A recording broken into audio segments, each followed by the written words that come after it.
$52 billion just disappeared because a flight attendant didn't like what I was wearing. Devon Richardson closed his laptop and rubbed his bloodshot eyes as the numbers on the screen blurred together like abstract art painted in exhaustion. He had been awake for 96 hours straight, surviving on nothing but black coffee and the kind of relentless determination that had built him an empire from absolutely nothing.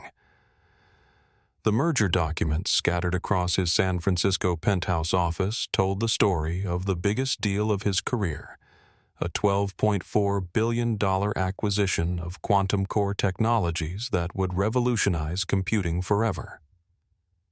At 38, Devon had built Titan Financial Holdings into one of the most powerful private equity firms in the world, with assets under management exceeding $40 billion.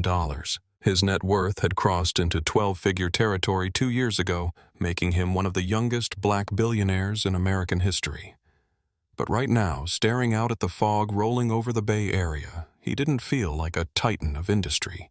He felt like a man who desperately needed to sleep for about a week. His phone buzzed against the mahogany desk with a text from Miami. Emergency board meeting moved to 8 a.m. tomorrow. Marcus situation critical. Need you here tonight? Devon sighed deeply, knowing that his CFO wouldn't use the word critical unless the company was facing something catastrophic.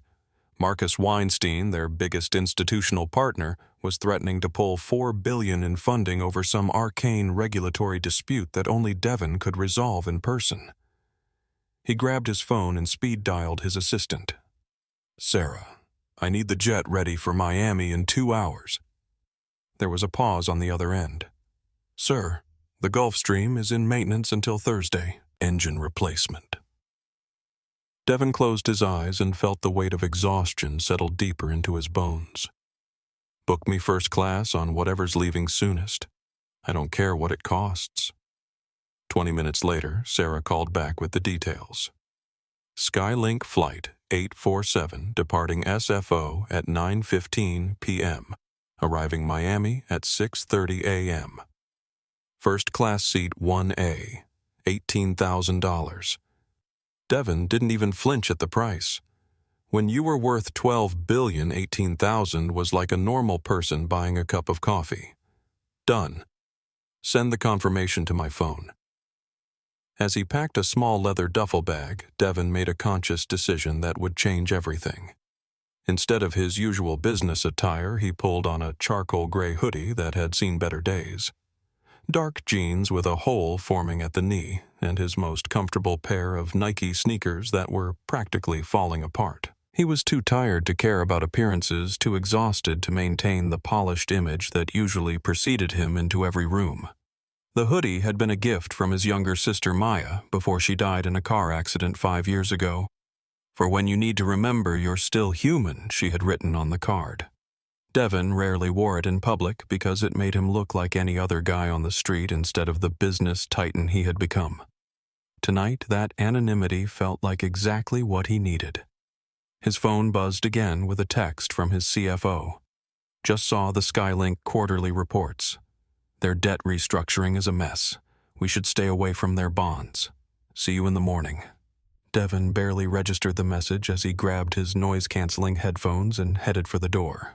If he had paid more attention to that text, if he had remembered that Titan Financial Holdings owned a controlling interest in SkyLink Airlines' convertible debt through 3 different shell companies, everything that happened next might have been different. But exhaustion has a way of narrowing your focus to just the next step, just the next breath, just getting through the next few hours, until you can finally close your eyes. Devon Richardson. One of the most powerful men in America walked out of his penthouse looking like any other tired traveler trying to get home. He had no idea he was about to become the center of a storm that would destroy an entire airline and change the aviation industry forever.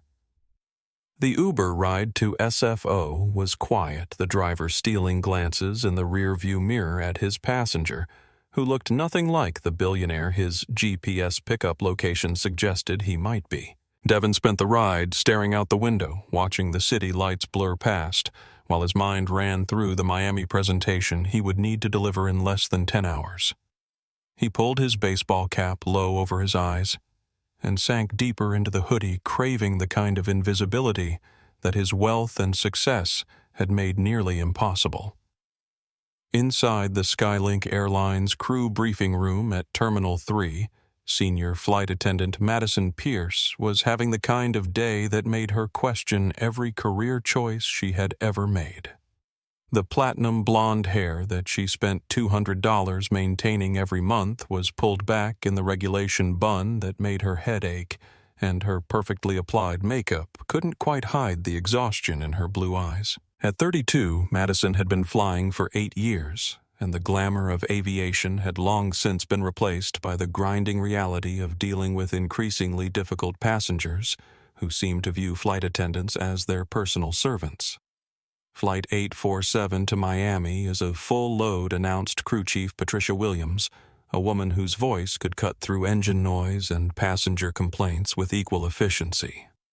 First class is completely booked, and we've got several VIP passengers, including Tanner Blackwood, Senator Blackwood's son. He's in 2A and specifically requested extra attention. Madison rolled her eyes as she checked her tablet. Tanner Blackwood was exactly the kind of passenger she couldn't stand, a 24-year-old social media influencer who thought his father's political connections entitled him to treat the cabin crew like his personal staff. But at least he looked the part of someone who belonged in first class, unlike some of the passengers they got these days who clearly didn't understand the standards expected in premium cabins. "Who's in 1A?" Madison asked, scrolling through the passenger manifest on her device. The name Devon Richardson appeared on the screen, but she had never heard of him, and the profile showed he had booked the ticket just hours earlier with no elite status markers. In Madison's experience, legitimate first-class passengers planned their travel weeks in advance and had platinum status with the airline. Last-minute bookings in premium seats were usually employees using comp tickets or people who had somehow scammed their way into upgrades. "Probably another miles ticket," she muttered to Patricia, who was too busy organizing meal service to pay much attention. Madison had developed what she considered a finely tuned ability to spot passengers who didn't belong in first class, and this Devon Richardson already had all the warning signs of someone who was going to be a problem. Her suspicions were confirmed when she saw him at the gate. Devon was sitting in a corner chair with his hoodie pulled up and his head down, looking like he was trying to avoid attention.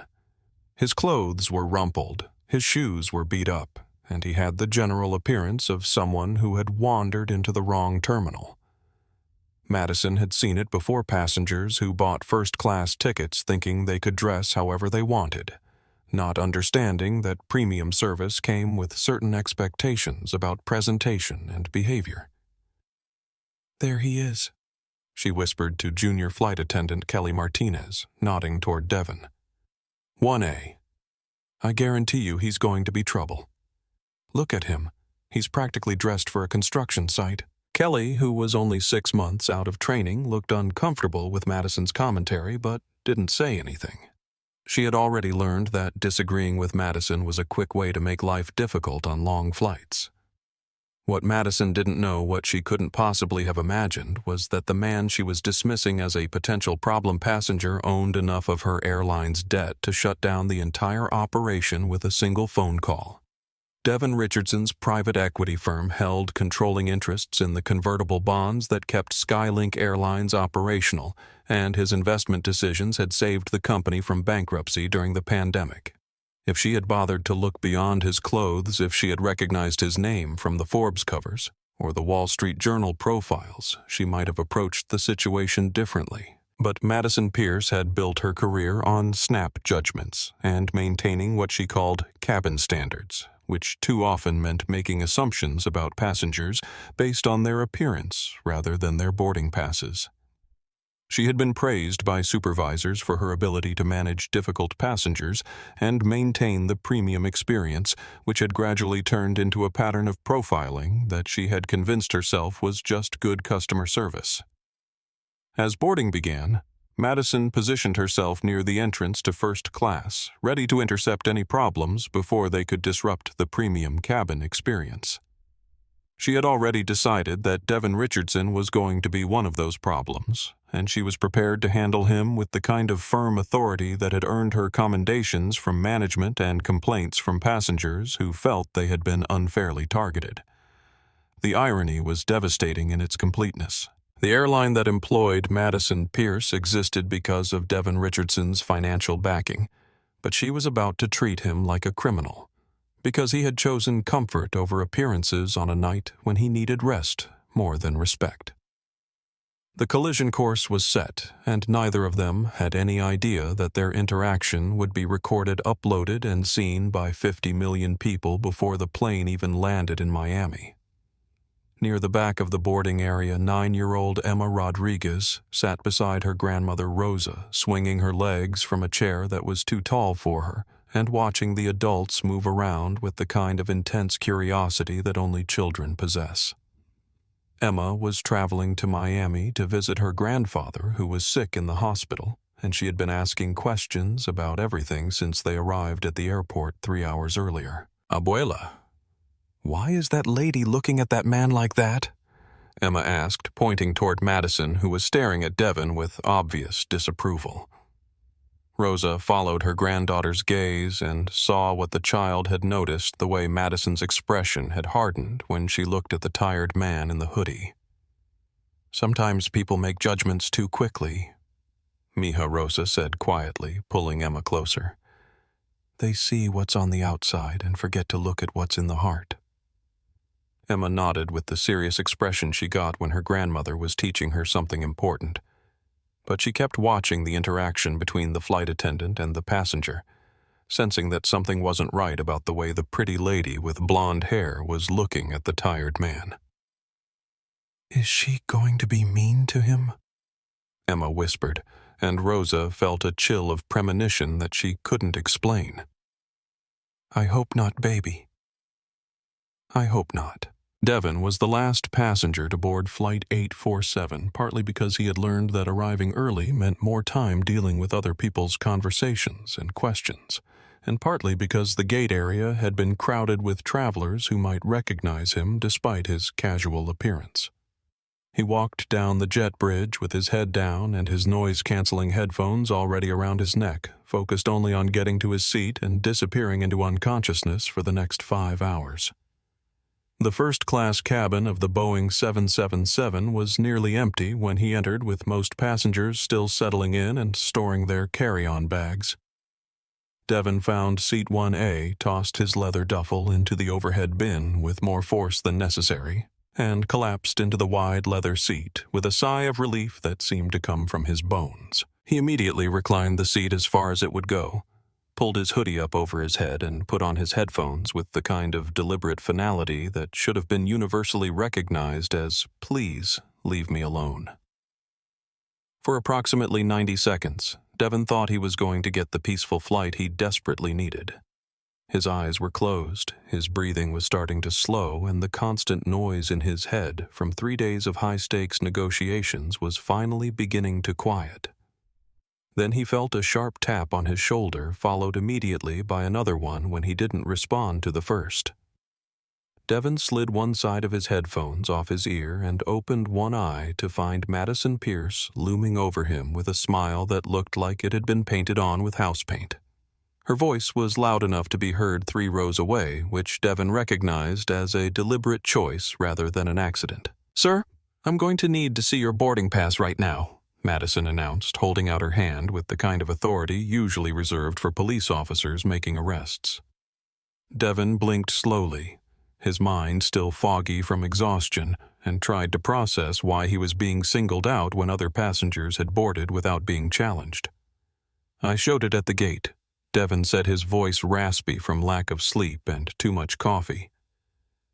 "Is there some kind of problem I should know about?" He kept his tone neutral and polite, years of high-level negotiations having taught him that escalation rarely solved anything and usually made situations worse. Madison's smile became even more artificial as she glanced pointedly at his hoodie and then down at his beat-up sneakers. "The problem, sir, is that we have a discrepancy in our passenger manifest, and I need to verify that you're supposed to be in this particular seat." She paused for emphasis, letting her words hang in the air like an accusation. "This is our premium first-class cabin, and we need to make sure all our passengers are properly documented."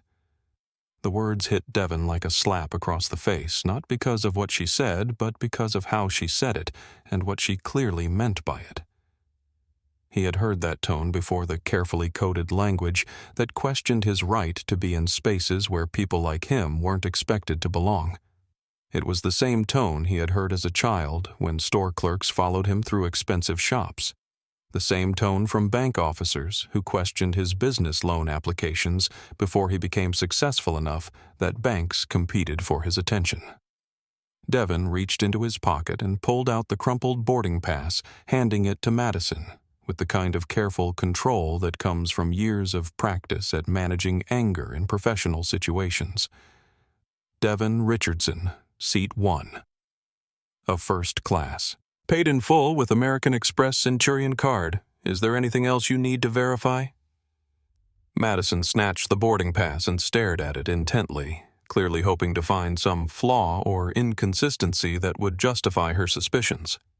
She pulled out her tablet and typed something with more force than necessary, the screen's glow illuminating her frowning face as she searched for reasons to doubt what was clearly documented right in front of her.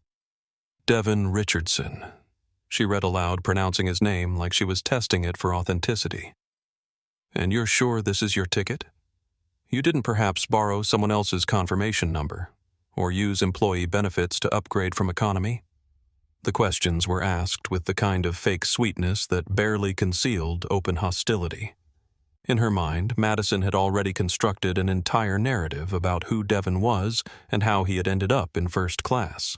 He didn't look like the kind of person who could afford an $18,000 ticket, and she had convinced herself that he must be running some kind of scam or taking advantage of a booking error that she was heroically preventing from disrupting the premium cabin experience. "I paid cash for this seat," Devon said calmly, though he could feel his patience beginning to fray around the edges. $18,000 on my American Express Centurion card, which you can verify with your airline's payment system if you have any doubts about the transaction." He put his headphones back on and closed his eyes, hoping that providing the information she had requested would end the interaction. But Madison wasn't finished. In fact, Devon's calm responses and obvious expectation that the conversation was over only made her more determined to assert her authority. She had been trained to deal with difficult passengers, and in her experience, people who tried to end conversations before she was ready were usually hiding something. "Sir, I'm going to need you to remove those headphones and pay attention while I'm speaking to you," Madison said, her voice rising enough to draw attention from other passengers who were starting to turn in their seats to see what was happening.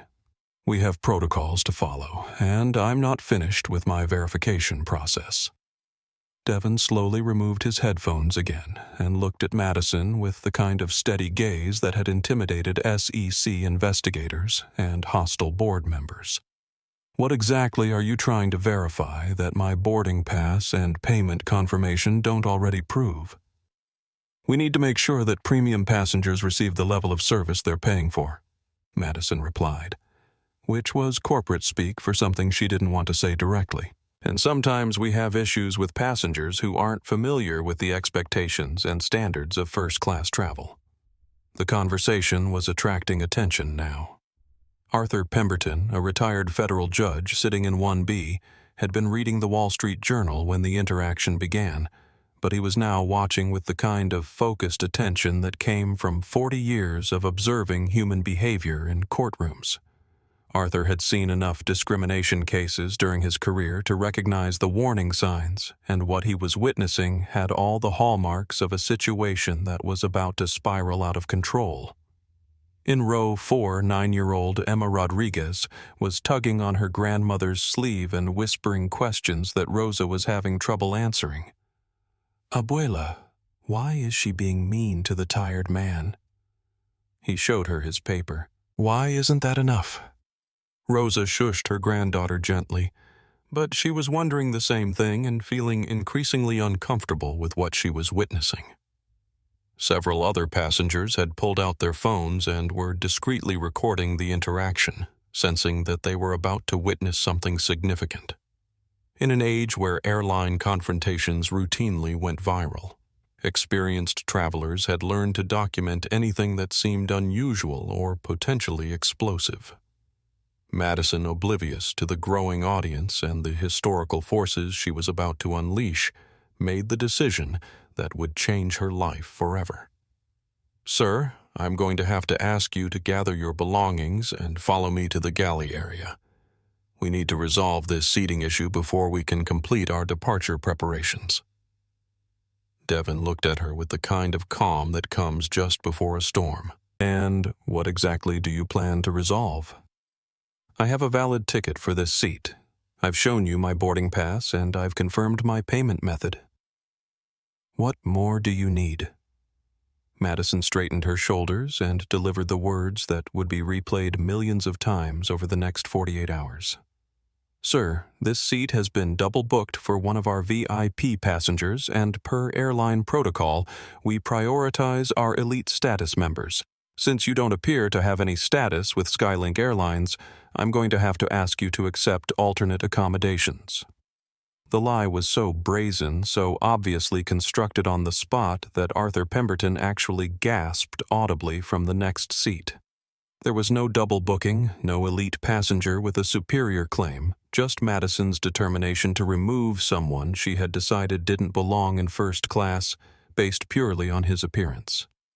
Devon felt something cold settle in his stomach as he realized what was really happening. This wasn't about boarding passes or payment verification or airline protocols.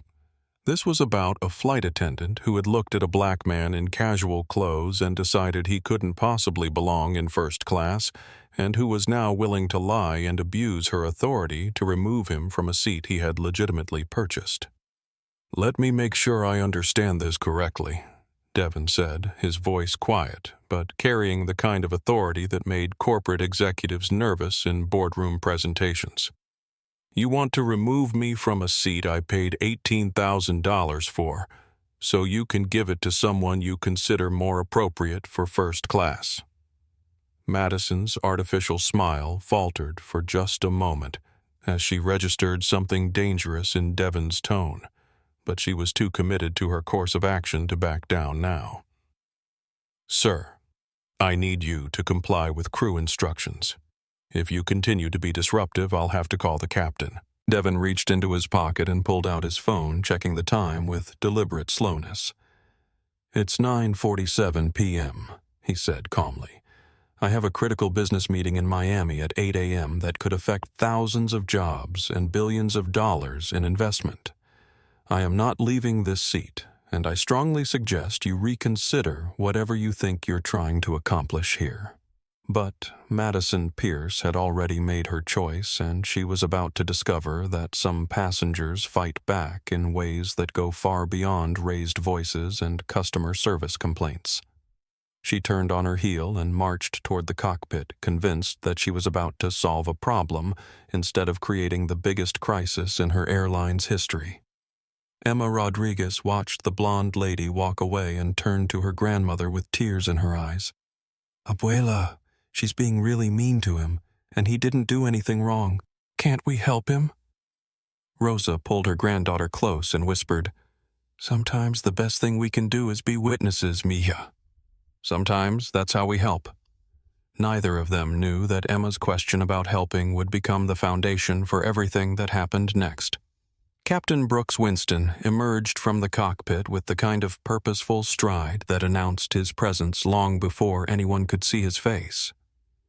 At 55 years old, Winston had been flying commercial aircraft for 32 years, and he had developed the sort of unshakable belief in his own authority that comes from spending decades being the ultimate decision-maker in a metal tube hurtling through the atmosphere at 500 miles per hour.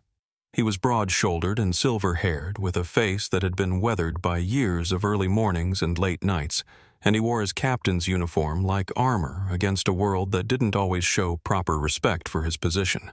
Madison had briefed him quickly in the galley, painting Devon as a belligerent passenger who was refusing to follow crew instructions and disrupting the premium cabin experience. She had carefully omitted the details about her initial confrontation and the lack of any actual seating conflict, focusing instead on Devon's refusal to move when asked and his attitude problem that was preventing the flight from departing on schedule. Winston approached seat 1A with the confidence of a man who had never encountered a problem that couldn't be solved by asserting his authority more forcefully. He had dealt with difficult passengers before, usually drunk businessmen or entitled celebrities who thought their money or fame exempted them from following rules. In his experience, most passenger conflicts could be resolved by reminding people who was in charge and what the consequences would be for continued non-compliance. Sir Winston announced in a voice that could be heard throughout the first-class cabin. "I am Captain Brooks Winston, and you are delaying my aircraft." Devon didn't move from his reclined position, didn't even look up, just pointed to his noise-canceling headphones with one finger in what could have been interpreted as either a request for patience or a dismissive gesture, depending on your perspective. Winston was not in the mood for patience. Without hesitation, he reached down and physically yanked the headphones off Devon's head, the sudden motion causing them to clatter to the floor with a sound that made several passengers gasp audibly. The physical contact was a clear violation of airline policy and basic professional conduct, but Winston was the captain, and on his aircraft his authority was supposed to be absolute. Devon slowly turned his head to look at Winston, and the temperature in the cabin seemed to drop several degrees. His eyes were dark and completely calm, the kind of calm that experienced negotiators recognized as far more dangerous than any display of anger or frustration. These were the eyes that had stared down Securities and Exchange Commission investigators during hostile audits, that had maintained steady contact during hostile takeover negotiations worth tens of billions of dollars. "You have exactly 3 seconds to return my property and apologize for putting your hands on me," Devon said softly, his voice carrying the kind of quiet authority that made corporate boards fall silent when he spoke. After that, this situation becomes significantly more complicated for everyone involved. Captain Winston had expected shouting or pleading or some other form of obvious submission. What he got instead was a response that sounded less like a passenger complaint and more like a declaration of war from someone who was accustomed to winning conflicts that most people couldn't even understand. But Winston had been flying for 3 decades, and he had never backed down from a passenger confrontation. "I am Captain Brooks Winston," he repeated as if his name and title were magical incantations that would restore the proper order of things. "You are on my aircraft, and you will follow my crew's instructions, or you will be removed. We have a VIP passenger, Mr. Tanner Blackwood, who needs to be accommodated in first class, and this aircraft is overbooked. You have been randomly selected for involuntary bumping." The lie about random selection was so obvious, so clearly constructed to provide legal cover for what was actually happening, that Arthur Pemberton felt compelled to speak up from the adjacent seat. "Captain, this is absolutely ridiculous," the retired judge said, his voice carrying the authority of someone who had spent 4 decades interpreting law and determining justice. "This passenger has a valid ticket, he's done nothing wrong, and you have no legal basis for removing him from a seat he purchased in good faith." Winston whirled around to face Arthur with the kind of rage that comes from having your authority questioned in front of an audience. "Sir, if you continue to interfere with crew operations, you will be removed from this aircraft as well. I suggest you mind your own business and let me handle this situation." Arthur Pemberton had not spent 40 years on the federal bench to be intimidated by an airline captain with a power complex. "Captain, I am a retired federal judge, and I am telling you that what you are attempting to do here constitutes discrimination and assault. I strongly advise you to reconsider your course of action before you create legal liability for yourself and your airline that could destroy your career." The warning fell on deaf ears. Winston had already committed to his course of action, and backing down now would represent the kind of loss of face that his ego couldn't tolerate. He looked past Arthur to Devon, who was watching the entire exchange with the detached interest of someone observing a chess game where he could already see the checkmate move. "Mr. Richardson Winston," said his voice dripping with the kind of false respect that was actually mockery. "You have exactly 30 seconds to gather your belongings and follow me off this aircraft, or I will call security and have you physically removed. This is your final warning." Devon reached into his pocket and pulled out his phone with movements that were so deliberately slow they seemed choreographed. "Captain Winston," he said calmly, scrolling through his contacts, "I'm going to give you one final opportunity to walk away from this situation and pretend it never happened. I'm going to offer you the chance to save your career, your pension, and possibly this entire airline." Winston laughed, and it was the kind of cruel, dismissive sound that bullies make when they think they have total power over their victims. "Save my career? Son, I've been flying since before you were born. I don't take orders from street thugs in hoodies, no matter what kind of ticket scam they're running." The words hung in the air like smoke from an explosion. Street thugs. The phrase was loaded with so much racist implication that several passengers actually recoiled as if they had been physically struck. Emma Rodriguez, who had been watching the entire confrontation with growing distress, suddenly burst into tears and buried her face in her grandmother's shoulder. "Abuela, why is he saying such mean things?" Emma sobbed. "The tired man didn't do anything wrong. Why are they being so cruel to him?" Rosa held her granddaughter tightly, her own eyes filling with tears as she watched a scene that reminded her of too many moments from her own life when people in authority had used their power to humiliate and degrade people who looked like her family. "Because sometimes people with power forget how to be human, mija," she whispered. "But don't worry. Sometimes the world has ways of teaching them to remember." Devon looked at Captain Winston with something that might have been pity if it hadn't been so completely cold. "Captain, you just called a $12 billion man a street thug. You just insulted someone who owns enough of your airline's debt to shut down this entire operation with a single phone call. And you did it in front of witnesses who are recording every word." Winston's face turned red with a combination of embarrassment and rage.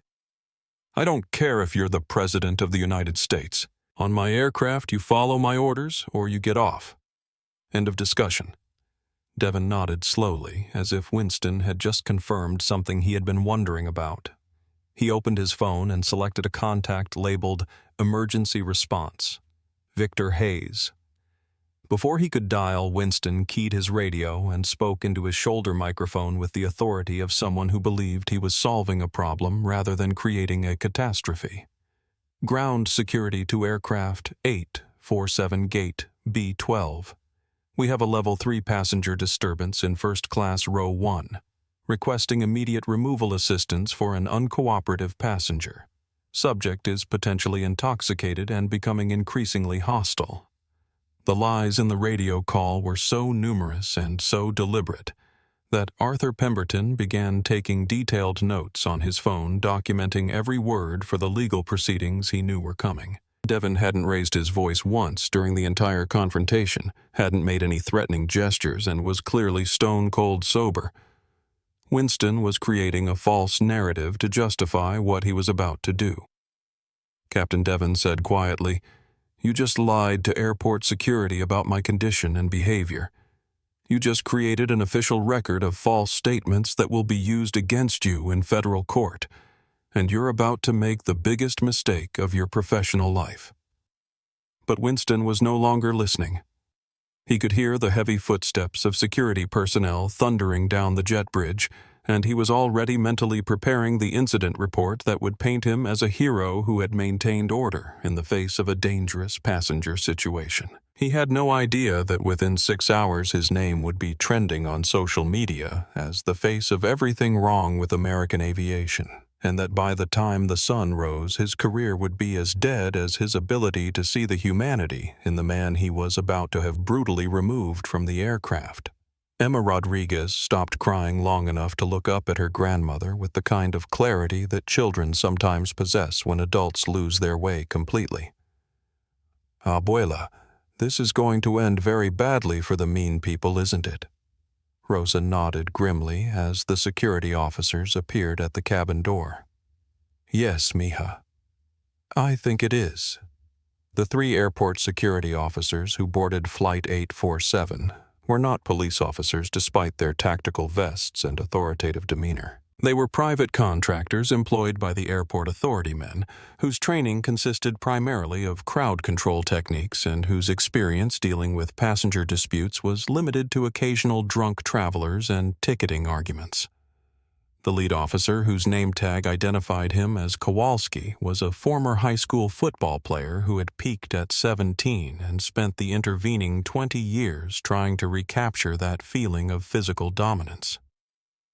Captain Winston met them at the entrance to first class, his face flushed with the kind of righteous indignation that comes from having your authority challenged in front of an audience. "Officers, we have a passenger in 1A who is refusing to comply with crew instructions.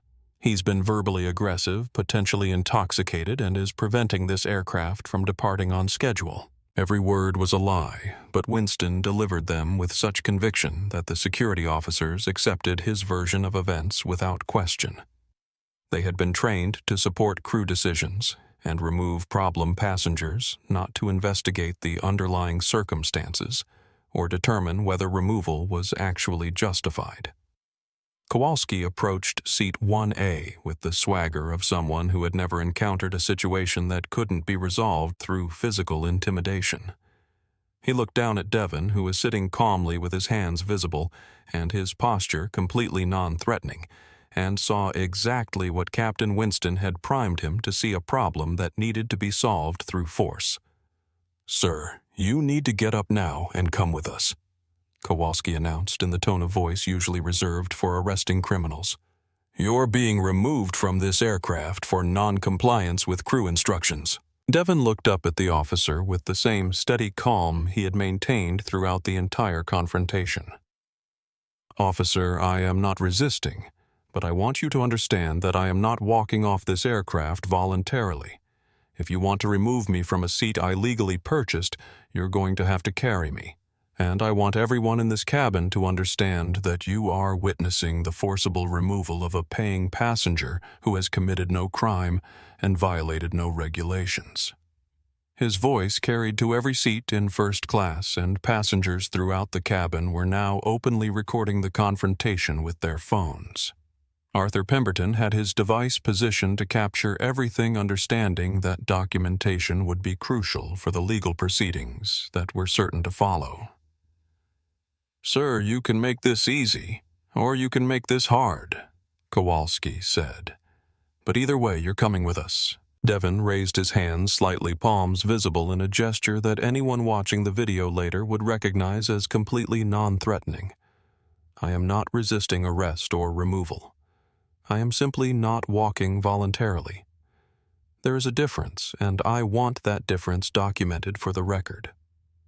What happened next would be replayed millions of times on social media and analyzed frame by civil rights attorneys, aviation safety experts, and anyone who had ever been mistreated by someone in authority. Kowalski, instead of attempting to lift Devon from his seat with minimal force, grabbed him by the shoulder of his hoodie and yanked him upward with enough violence to tear the fabric. Devon's body went completely limp, employing the passive resistance techniques that civil rights protesters had used for decades. He didn't fight back, didn't swing at the officers, didn't try to grab onto the armrests to prevent his removal. He simply made himself dead weight, forcing the officers to carry him if they wanted him off the aircraft. But these weren't trained law enforcement professionals with experience in handling passive resistance.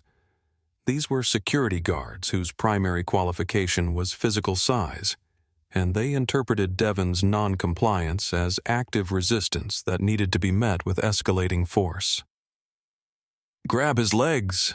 Kowalski shouted to his partner, and as they tried to lift Devon from the seat, his weight shifted and his head struck the armrest of seat 2C with a sickening crack that made several passengers scream. Emma Rodriguez was sobbing uncontrollably, now her grandmother holding her tightly while trying to shield her eyes from the violence unfolding in front of them. That's when Kowalski made the decision that would define the rest of his life. Instead of adjusting their technique or calling for backup, he drove his knee into Devon's ribcage with enough force to fracture bone. The sound was audible throughout the cabin, a sharp crack, followed immediately by Devon's involuntary grunt of pain. Arthur Pemberton was on his feet instantly, his judicial training overriding his survival instincts. "Stop this immediately. You are assaulting a passenger. This is excessive force, and you are creating massive legal liability for everyone involved." But the officers were committed now, their adrenaline running too high to process warnings or consider consequences. They dragged Devon down the aisle like a sack of cargo, his body limp but his face a mask of controlled pain. His expensive hoodie was torn, his baseball cap had fallen off, and there was blood on his lip from where his face had hit the armrest. As they passed row 4, Emma Rodriguez broke free from her grandmother's embrace and ran into the aisle. "Stop hurting him!" she screamed, her 9-year-old voice cutting through the chaos like a knife. "He didn't do anything wrong. Stop hurting the nice man." Rosa quickly pulled Emma back to safety, but the child's words were captured on multiple phones and would later become one of the most powerful moments in the viral videos that followed. The innocence of a child recognizing injustice, while adults stood by and watched, would resonate with viewers around the world. Madison Pierce, who had started this entire chain of events with her assumptions and lies, watched the brutal removal with a mixture of satisfaction and growing unease. She had gotten what she wanted. The passenger she deemed unsuitable for first class was being removed, but the level of violence involved was making her stomach turn. She tried to tell herself that Devon had brought this on himself by refusing to comply, but even she could see that the force being used was excessive. At the cabin door, the officers paused to zip-tie Devon's hands behind his back, a completely unnecessary procedure, since he had never shown any signs of violence or resistance beyond passive non-compliance. Kowalski tightened the plastic restraints until they cut into Devon's wrists, drawing blood and ensuring that he would carry physical scars from this encounter for weeks to come. "If you make any more trouble," Kowalski whispered in Devon's ear, "it's going to get a lot worse for you." Devon looked up at him with eyes that held no fear, only a cold calculation that should have terrified anyone with sense enough to recognize it. "Officer, you just assaulted a $12 billion man on camera. You fractured my ribs, bloodied my face, and zip-tied my hands like I'm a terrorist, and you did it all because a flight attendant didn't like my clothes." Kowalski laughed, the sound harsh and dismissive. $12 billion. Right. And I'm the Pope. Save the fantasy stories for someone who cares. As they dragged Devon off the aircraft and onto the jet bridge, Captain Winston stepped forward to address the stunned passengers who remained in the cabin. Several people were crying, others were frantically typing on their phones, and everyone looked like they had just witnessed something that would haunt them for the rest of their lives. "Ladies and gentlemen," Winston announced with the kind of false authority that was already beginning to ring hollow, "I apologize for the disturbance. We have removed a disruptive passenger, and we will now complete our pre-flight preparations for departure to Miami." Arthur Pemberton stood up slowly, his face pale but his voice steady with the authority of 4 decades on the federal bench. "Captain Winston, what we just witnessed was not the removal of a disruptive passenger. It was the assault and false imprisonment of a man whose only crime was existing in a space where you and your flight attendant decided he didn't belong. I am a federal judge, and I am telling you that you have just committed multiple felonies in front of dozens of witnesses. Winston's face went white as he realized for the first time that there might be consequences for his actions beyond the paperwork he would have to file. Sir, I was following established protocols for removing non-compliant passengers. No, Arthur replied firmly. You were following your prejudices, and you are about to discover that there is a very steep price for that kind of mistake. In the jet bridge, Devon lay face down on the industrial carpet, his hands zip-tied behind his back and blood pooling beneath his split lip. His ribs were on fire, his head was pounding, and he could taste copper in his mouth. But despite the pain, despite the humiliation, Devon Richardson was not crying. Instead, he was laughing a low sound that was somehow more terrifying than any scream of rage could have been. Something funny, tough guy Kowalski asked, pressing his knee into Devon's back to keep him immobilized. Devon turned his head just enough to look up at the officer with one eye. Yeah, he whispered, his voice barely audible but carrying absolute certainty. I just made $52 billion disappear. And you helped me do it. Kowalski didn't understand what Devon meant, but something about the man's tone made his stomach turn cold with the first hint of doubt about what he had just done.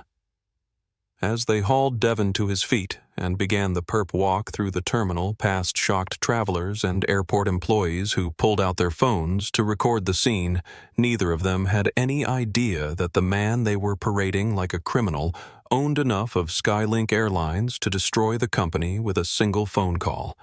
But Devon knew, and as they walked through the terminal toward the holding area, he was already planning exactly how he was going to use that power to ensure that everyone involved in this humiliation would understand that actions have consequences, and that sometimes those consequences are more devastating than anything they could possibly imagine.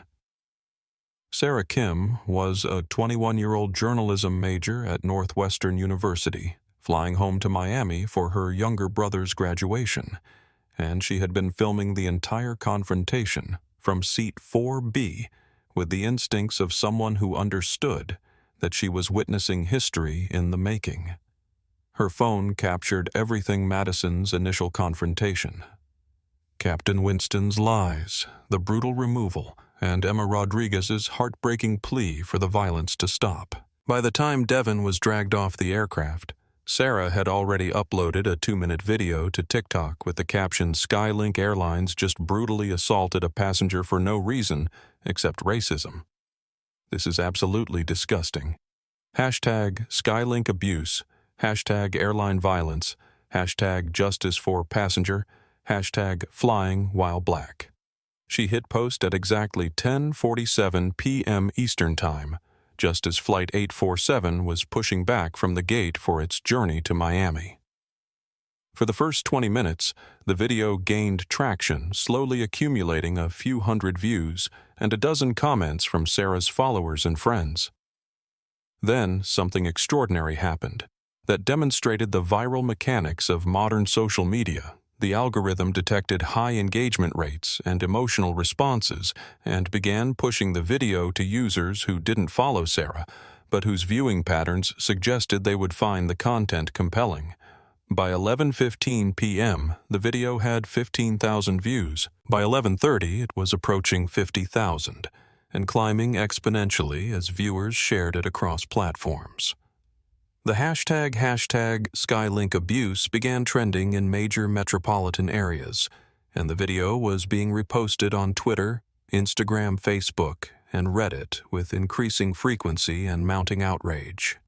But the moment that transformed this from a viral video into a global news event happened at 11:43 p.m. when a Twitter user named @Aviation Watcher, who specialized in identifying airline executives and industry figures from photos and videos, paused Sarah's video at the 14-second mark and zoomed in on Devon's face as he was being dragged down the aisle. @Aviation Watcher had an exceptional memory for faces, and an encyclopedic knowledge of business leaders, particularly those involved in airline financing and private equity. Something about Devon's features looked familiar, and after comparing the video screenshot with recent photos from financial magazines, he made a connection that changed everything. His tweet was simple but explosive. "Holy shit, everyone." The passenger being beaten and dragged off at SkyLink Air Flight 847 is Devon Richardson, CEO of Titan Financial Holdings, net worth $12 billion. This isn't just assault. SkyLink just brutalized the guy who owns their debt. This airline is finished. Hashtag SkyLink CEO, hashtag business disaster. That single tweet was the match that ignited a firestorm. Within minutes, it had been retweeted 12,000 times, and financial journalists who specialized in corporate debt structures were pulling up Titan Financial Holdings' investment portfolio and discovering the devastating truth: Devon Richardson's private equity firm held controlling interests in over $8 billion of SkyLink Airlines convertible debt acquired through multiple shell companies during the airline's pandemic-era financial restructuring. The story shifted instantly from a case of airline passenger abuse to an almost Shakespearean tale of ironic justice. The narrative was irresistible.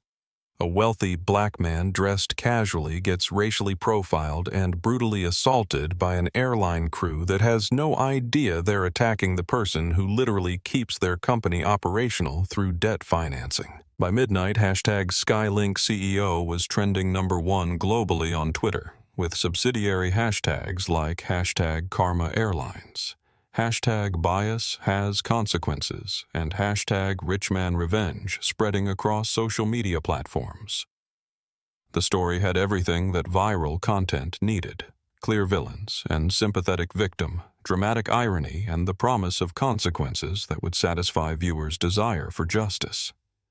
The involvement of 9-year-old Emma Rodriguez added another layer of emotional impact that amplified the video's reach. Her tearful plea to stop hurting the nice man became a separate viral moment, with child advocates and parents sharing clips of her words alongside commentary about how traumatic it was for children to witness such violence and injustice. Rosa Rodriguez, Emma's grandmother, became an overnight symbol of dignity and wisdom when someone isolated her quiet comment to Emma about people judging books by their covers. The clip of her holding her sobbing granddaughter while explaining prejudice in simple, profound terms was shared millions of times, with captions praising her grace under pressure and her ability to turn a traumatic moment into a teaching opportunity. But the social media explosion was just the beginning. By 12:30 a.m., the story had reached mainstream news organizations and assignment editors at CNN, MSNBC, Fox News, and the major networks were scrambling to get reporters to Miami International Airport to meet Flight 847 when it landed. The BBC, Sky News, and other international outlets were also mobilizing, recognizing that this story had global implications for airline treatment of passengers and corporate accountability. Meanwhile, aboard Flight 847, the passengers and crew remained largely unaware of the digital hurricane that was forming around them. The aircraft's Wi-Fi system was notoriously slow and expensive, and most passengers had elected to sleep or work offline during the red-eye flight. Madison Pierce and Captain Winston were congratulating themselves on handling a difficult situation professionally, completely unaware that their names were being researched by journalists and their faces were being identified by internet detectives. Tanner Blackwood, the influencer who had taken Devon's seat, was actually making the situation worse for himself without realizing it. He posted an Instagram story from Seat 1A, showing himself toasting with champagne and captioning it, "First-class upgrade thanks to some drama earlier. Thanks at SkyLink Air for the VIP treatment, hashtag first class, hashtag upgrade. Life, hashtag SkyLink VIP." The tone-deaf celebration of his role in Devon's removal was screenshot and shared widely as evidence of his privilege and insensitivity. Within hours, his followers were abandoning him in massive numbers, and brand partnerships with energy drink companies and clothing retailers were being quietly canceled, as marketing departments recognized the toxic association his involvement in the incident had created. The most damaging revelation came when internet investigators discovered that Madison Pierce had a pattern of social media posts that revealed her attitudes toward passengers she deemed inappropriate for premium cabin service. Old Facebook posts complaining about ghetto passengers and people who don't understand cabin etiquette were screenshot and shared, providing context for her behavior that made it clear this hadn't been an isolated incident but part of a broader pattern of discriminatory conduct. By 100 a.m., the hashtag SkyLink abuse had generated over 2 million posts across all social media platforms, and the video had been viewed over 20 million times in its original form and countless additional times through reposts and news coverage.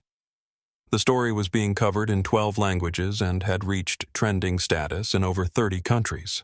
But the most significant development was happening in the financial markets, where after-hours trading was showing massive sell-offs of SkyLink Airlines stock, as institutional investors recognized that the company was facing an existential crisis. Titan Financial Holdings' controlling interest in the airline's debt meant that Devon Richardson had the power to trigger defaults and credit freezes that could bankrupt the company almost immediately. Currency traders in London were waking up to headlines about the incident, and European markets were already showing volatility in airline sector stocks as investors tried to assess the broader implications of what had happened. If Devon Richardson chose to weaponize his financial position, SkyLink Airlines could be facing liquidation within days, and other leveraged airlines might find themselves vulnerable to similar attacks. Sarah Kim, the journalism student whose video had started the avalanche, was watching her follower count increase by thousands every minute and fielding interview requests from major news networks. She had gone to sleep expecting to be in Miami for her brother's graduation and had woken up to find herself at the center of one of the biggest business and civil rights stories of the year. But none of the social media coverage, none of the financial speculation, none of the trending hashtags came close to capturing the cold fury that was building in a holding cell at San Francisco International Airport, where Devon Richardson was planning exactly how he was going to use his $12 billion fortune to ensure that everyone involved in his humiliation would understand that there are consequences for treating human beings like disposable cargo. The digital explosion was just the beginning. The real fireworks were about to start. In the sterile fluorescent lighting of the SFO airport detention facility, Devon Richardson sat on a metal bench that was designed to be as uncomfortable as possible, his zip-tied hands now free but his wrists still raw and bleeding from the plastic restraints. His ribs screamed with every breath, a reminder of Sergeant Kowalski's knee, and his split lip had swollen to twice its normal size. But despite the physical pain, despite the humiliation of being paraded through the terminal like a common criminal, Devon's mind was working with the cold precision that had built him a $12 billion empire. He had been allowed one phone call after the airport police arrived and realized they were dealing with someone whose legal team could destroy careers and whose financial resources could fund lawsuits for decades. Devon had used that call to contact Victor Hayes, his general counsel, and the most ruthless legal strategist in corporate America.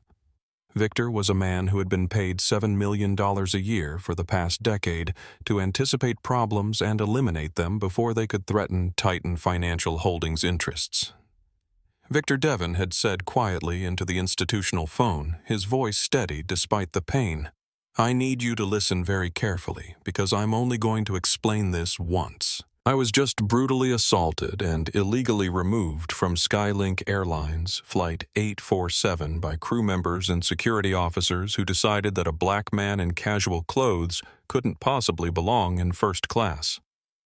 The entire incident was recorded by multiple passengers and is already going viral on social media." There had been a moment of silence on the other end of the line, followed by the sound of Victor's computer keyboard as he began pulling up information and mobilizing resources. Jesus Christ. Devon, are you seriously injured? Do you need medical attention? Should I send a helicopter? I'll survive, Devon had replied. But SkyLink Airlines won't. I want you to execute Protocol 7 immediately. Full financial warfare. I want this company destroyed so completely that it becomes a cautionary tale for every other business that thinks customer service is optional. Protocol 7 was a contingency plan that Titan Financial Holdings had developed for situations where the company or its leadership faced existential threats that required overwhelming responses. It involved coordinating legal, financial, regulatory, and media strategies to neutralize threats through every available avenue simultaneously. Devon had never used it before, but he had always known that someday he might need to demonstrate that there were consequences for attacking him or his interests. By 2 a.m. Eastern Time, Victor Hayes was in his Manhattan office with a full crisis team that included the firm's top attorneys, financial analysts, media strategists, and regulatory specialists. The war room looked like a campaign headquarters with multiple screens displaying stock prices, social media analytics, legal databases, and news feeds from around the world. Status report, Victor announced as he entered the conference room where his team had been working for the past hour. What do we know and what can we do? Jennifer Walsh, Titan's head of financial analysis, stood up with a tablet full of data. SkyLink Airlines is more vulnerable than we initially realized. They're carrying $8.2 billion in debt, most of it in convertible bonds that we control through shell companies established during their pandemic restructuring. Their credit rating is B, minus just one notch above junk status, and their cash reserves are minimal due to recent expansion investments. She paused to pull up a chart showing SkyLink's financial structure. More importantly, their debt agreements include material adverse change clauses that allow creditors to call loans immediately if the borrower engages in conduct that significantly damages their reputation or operational capacity. What happened to Devon tonight absolutely qualifies as a material adverse change. Robert Chen, the firm's regulatory specialist, added his analysis. The Federal Aviation Administration has strict guidelines about passenger treatment and crew conduct. The physical assault, false imprisonment, and discriminatory profiling documented in the viral videos represent clear violations of federal regulations that could result in massive fines, operational restrictions, and criminal charges for individual employees. Michael Torres, their media strategy director, had been monitoring social coverage throughout the night. The story is exploding across all platforms. #SkyLink CEO is trending globally. The video has been viewed over 30 million times, and every major news organization is covering it as a lead story. Public sentiment is overwhelmingly on Devon's side, and SkyLink is being portrayed as the face of everything wrong with corporate America. Victor absorbed all the information and began formulating the multi-pronged attack that would bring down SkyLink Airlines before the sun rose. Jennifer, I want you to trigger the material adverse change clauses on all our convertible bonds immediately. Call their loans, freeze their credit lines, and make it clear that we consider their debt to be in default as of right now. He turned to Robert. File formal complaints with the FAA, the Department of Transportation, and the Department of Justice. I want federal investigations launched into SkyLink's passenger treatment policies, crew, training procedures, and potential civil rights violations. Make sure the complaints reference the video evidence and witness statements. Michael got the media assignment. Draft press releases announcing our intention to hold SkyLink accountable for assault and discrimination. Schedule interviews with financial news networks for first thing in the morning. I want Devon's story told from our perspective before SkyLink can control the narrative. But the most devastating weapon in their arsenal was Devon's ability to manipulate financial markets through perfectly legal trading strategies that would crush SkyLink's stock price and trigger cascading defaults throughout their corporate structure. Jennifer pulled up the company's stock information and began executing trades that would create a panic among institutional investors. We're dumping our entire equity position in SkyLink, she announced. her fingers flying across multiple keyboards as she initiated sell orders for millions of shares. The after-hours market is going to see massive institutional selling, which will trigger algorithmic trading programs and create a downward spiral in the stock price. The beauty of the strategy was its legal simplicity. Titan Financial Holdings had legitimate business reasons for selling their SkyLink positions after their CEO had been assaulted by the company's employees. No regulatory agency could question their decision to divest from a business relationship that had become untenable due to the airline's conduct.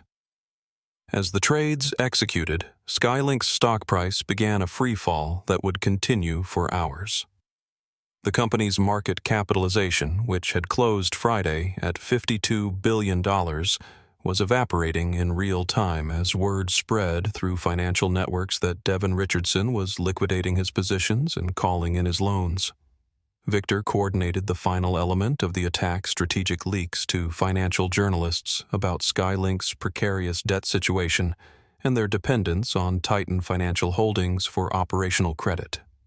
Within an hour, Bloomberg, Reuters, and the Wall Street Journal were reporting that SkyLink Airlines was facing a potential liquidity crisis as their largest creditor began demanding immediate repayment of billions in loans. The company's credit rating agencies were notified about the material adverse change which would trigger reviews of SkyLink's creditworthiness and likely result in downgrades that would make it impossible for them to access capital markets for new financing. By dawn, SkyLink would be effectively locked out of the banking system and facing immediate bankruptcy. Devon watched the assault unfold from his hospital bed at UCSF Medical Center, where he had been taken after airport police realized the liability they faced for allowing a $12 billion man to be beaten in their custody.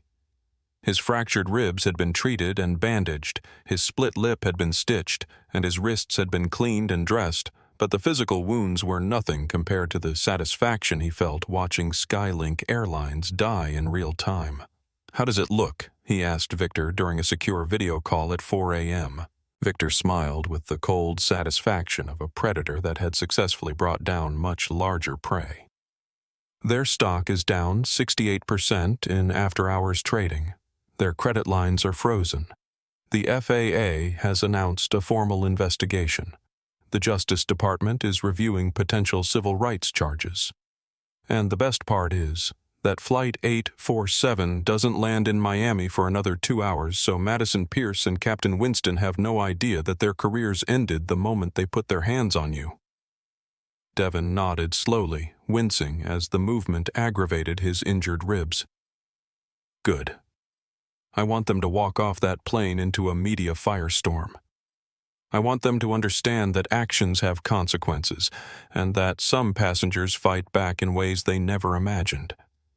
But even as he savored the destruction of SkyLink Airlines, Devon was already thinking about what came next. Revenge was satisfying, but transformation was more powerful. He was going to use this moment not just to punish the people who had wronged him, but to create lasting change that would protect other passengers from experiencing what he had endured. The war had begun, and Devon Richardson was about to teach an entire industry that treating customers with dignity wasn't just good business practice. It was a matter of corporate survival. Flight 847 touched down at Miami International Airport at 6:33 a.m. Eastern Time, 3 minutes ahead of schedule, which Captain Brooks Winston took as validation that he had handled the previous evening's passenger disruption with the kind of professional efficiency that had defined his 32-year career. The landing was smooth. The weather was clear, and Winston was already mentally preparing the incident report that would paint him as a decisive leader who had maintained cabin safety in the face of an unruly passenger. Madison Pierce was equally satisfied with how the night had unfolded. The removal of Devon Richardson had restored what she considered proper order to the first-class cabin, and the rest of the flight had proceeded without incident. She had received compliments from Tanner Blackwood about her handling of the situation, and she was looking forward to shopping on Lincoln Road during her Miami layover before the return flight to San Francisco. Neither of them had any idea that while they had been crossing the continent in their aluminum cocoon, completely disconnected from the digital world below their names, had become synonymous with everything wrong with American customer service, and their faces had been identified by millions of people who were calling for their immediate termination and criminal prosecution. The aircraft's Wi-Fi system had been down for most of the flight, a mechanical issue that the crew had considered a minor inconvenience, but which had actually prevented them from discovering that they were flying into the biggest media circus in aviation history. As they taxied toward Gate D-24, Madison was reviewing her post-flight duties and Captain Winston was running through his standard shutdown procedures, both of them completely unaware that their lives as they knew them were about to end. Arthur Pemberton, the retired federal judge who had witnessed the entire confrontation, had managed to connect to the spotty Wi-Fi service during the final hour of the flight, and had spent that time reading news coverage of the incident with growing amazement.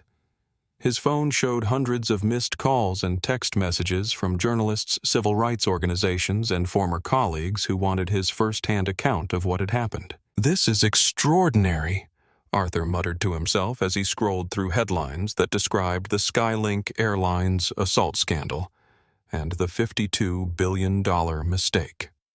He had known that Devon Richardson was wealthy, based on his calm demeanor under pressure, but discovering that the man who had been brutalized was actually one of the most powerful financial figures in America added a dimension to the story that transformed it from a civil rights issue into an epic tale of corporate karma.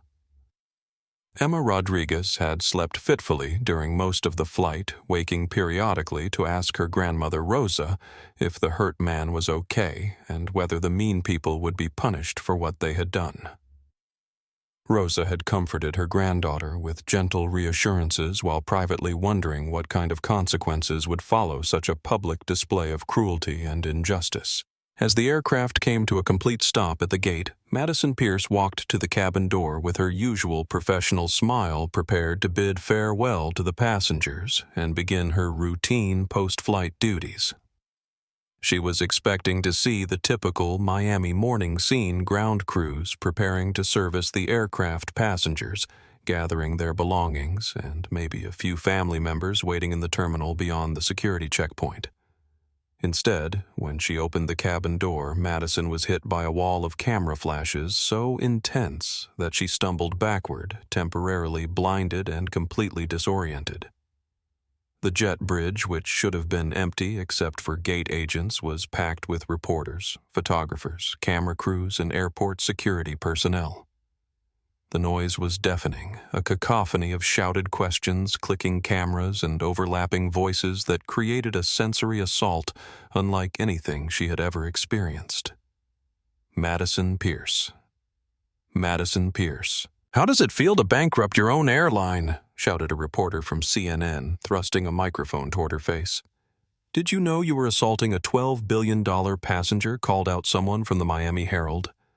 "Are you proud of traumatizing a 9-year-old child?" demanded a voice from the back of the crowd. Madison stood frozen in the aircraft doorway, her mind unable to process what was happening. The questions didn't make sense. Bankrupt the airline, $12 billion passenger. She tried to close the cabin door and retreat, but it was too late. The cameras had captured her deer-in-headlights expression, and reporters were already pushing forward, sensing weakness and confusion. Captain Winston emerged from the cockpit to investigate the commotion and walked directly into the same media firestorm. His reaction was even more dramatic than Madison's because his authority-based worldview simply couldn't accept that he was being questioned by people he considered beneath his professional status. "Clear this jet bridge immediately," Winston shouted in his captain's voice, the tone that had commanded respect and obedience for 3 decades. "This is a secure area, and you have no authorization to be here." But instead of the immediate compliance, he expected his words were met with even more aggressive questioning and additional camera flashes. "Captain Winston. Captain Winston. Were you aware that Devon Richardson owns your airline's debt?" The question came from a business reporter who specialized in corporate finance and understood exactly how devastating the implications were. Do you realize that your assault on Mr. Richardson has triggered a liquidity crisis that will cost 45,000 people their jobs? That's when Winston began to understand that something much larger than a passenger complaint was unfolding. The name Devon Richardson was familiar from business news coverage, and the mention of debt ownership sent a chill through his stomach as he realized that the man he had dismissed as a street thug might actually have been exactly who he claimed to be. Arthur Pemberton appeared at Winston's shoulder, his judicial bearing providing a moment of calm authority in the chaos. "Captain, I strongly advise you to say nothing further until you have consulted with an attorney. You are facing potential federal charges for civil rights violations and assault, and anything you say now will be used against you in court." The warning came too late. Winston, his ego still unable to accept that he had made a catastrophic error, pushed forward through the crowd of reporters and made the statement that would be replayed endlessly as evidence of his arrogance and lack of remorse. "I followed proper procedures for removing a disruptive passenger who was threatening cabin safety." Winston declared, his voice carrying the same authoritative tone he had used the night before. "I don't care who this person claims to be or how much money he says he has. On my aircraft, everyone follows the same rules."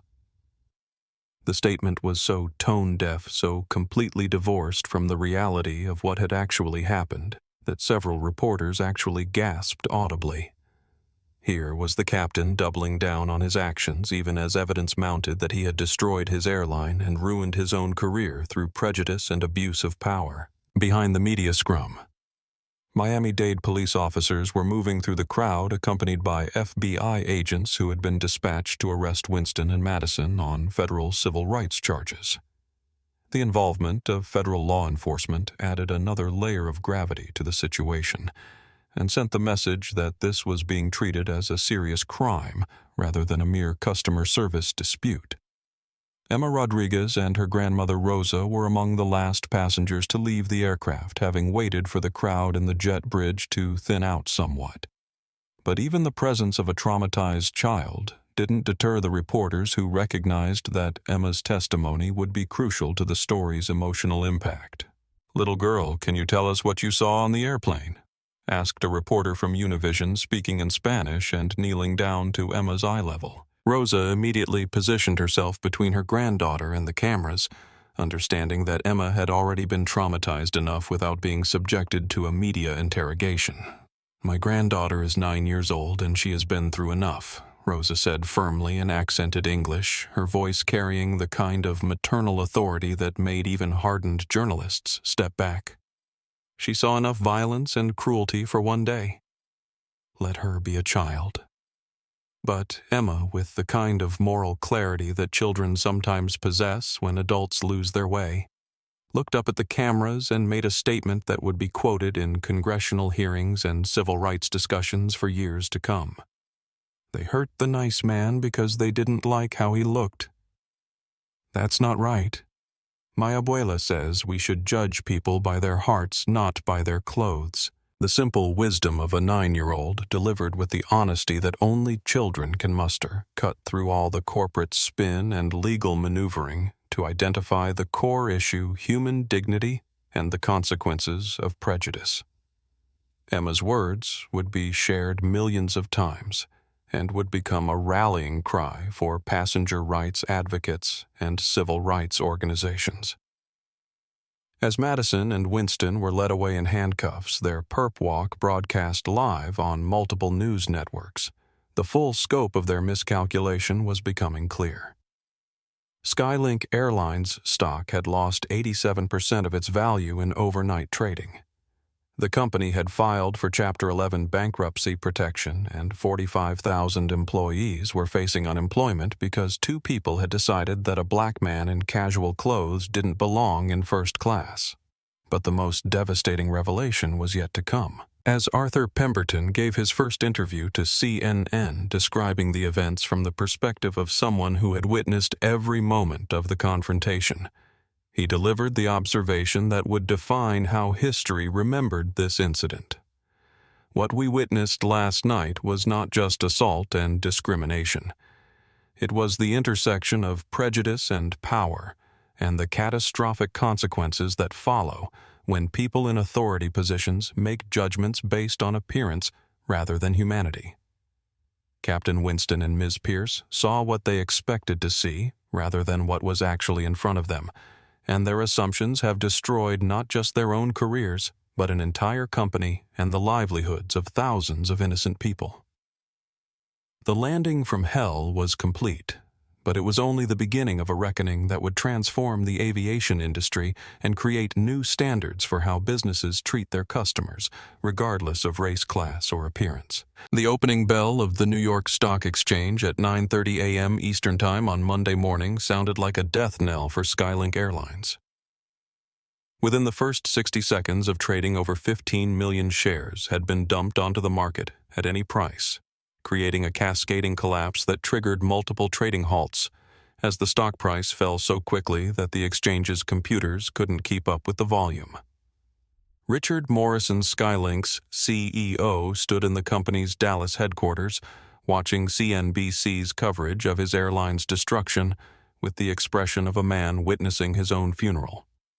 The network had dedicated continuous coverage to what financial analysts were calling the fastest corporate collapse in modern business history, and Morrison's face was displayed alongside a real-time ticker showing SkyLink's stock price dropping from $42.50 at Friday's close to $2.18 and falling. "This is unprecedented," CNBC's lead business correspondent was explaining to viewers around the world.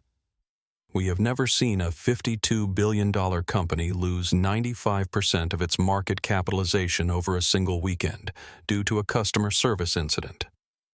But this wasn't just any customer service incident, and Devon Richardson isn't just any passenger. The network cut to a split screen showing the viral video of Devon's brutal removal alongside his Forbes magazine cover from the previous year, creating a visual representation of the devastating irony that had captured global attention. The juxtaposition was so striking that it had already become one of the most recognizable images of corporate karma in business history. Morrison's phone had been ringing continuously since 4 a.m. when the first financial news alerts had begun reporting massive after-hours selling of SkyLink stock. Investment banks that had previously competed for the airline's business were now calling to inform him that credit lines were being suspended and loan agreements were being reviewed for immediate termination. The company's bonds, which had been rated investment grade just 48 hours earlier, were now trading at distressed debt levels that indicated investors believed bankruptcy was inevitable. Sir Morrison's assistant appeared in the doorway with a stack of legal documents. "The attorneys need you to review the Chapter 11 filing. They say we need to submit it within the hour to prevent a complete liquidation scenario." Morrison took the papers with shaking hands, still unable to fully comprehend how quickly everything had unraveled. SkyLink Airlines had been profitable for 6 consecutive quarters, had recently completed a successful expansion into European routes, and had been considered one of the more stable carriers in a volatile industry. Now, because 2 employees had made catastrophic assumptions about a passenger's right to be treated with dignity, the company was filing for bankruptcy and 45,000 people were facing unemployment. The human cost was becoming clear throughout SkyLink's network of hubs and maintenance facilities. At Miami International Airport, ground crews and gate agents were watching news coverage of their company's collapse on their phones while trying to process passengers who had no idea whether their flights would actually depart. At LAX, mechanics were being told to stop working on aircraft maintenance because the company could no longer guarantee payments to suppliers and contractors. Jessica Martinez, a single mother who had worked as a SkyLink flight attendant for 12 years, was in the crew lounge at Chicago O'Hare when she learned that her job had effectively ceased to exist. She had been planning to use her employee benefits to pay for her daughter's college tuition, and now she was facing unemployment in an industry where airline bankruptcies often meant the permanent loss of pension benefits and health insurance. "I don't understand," Jessica said to her colleague Maria Santos as they watched coverage of Madison Pierce and Captain Winston being arrested on federal charges. "How does one passenger incident destroy an entire airline? How does something that happened on one flight affect 45,000 jobs?"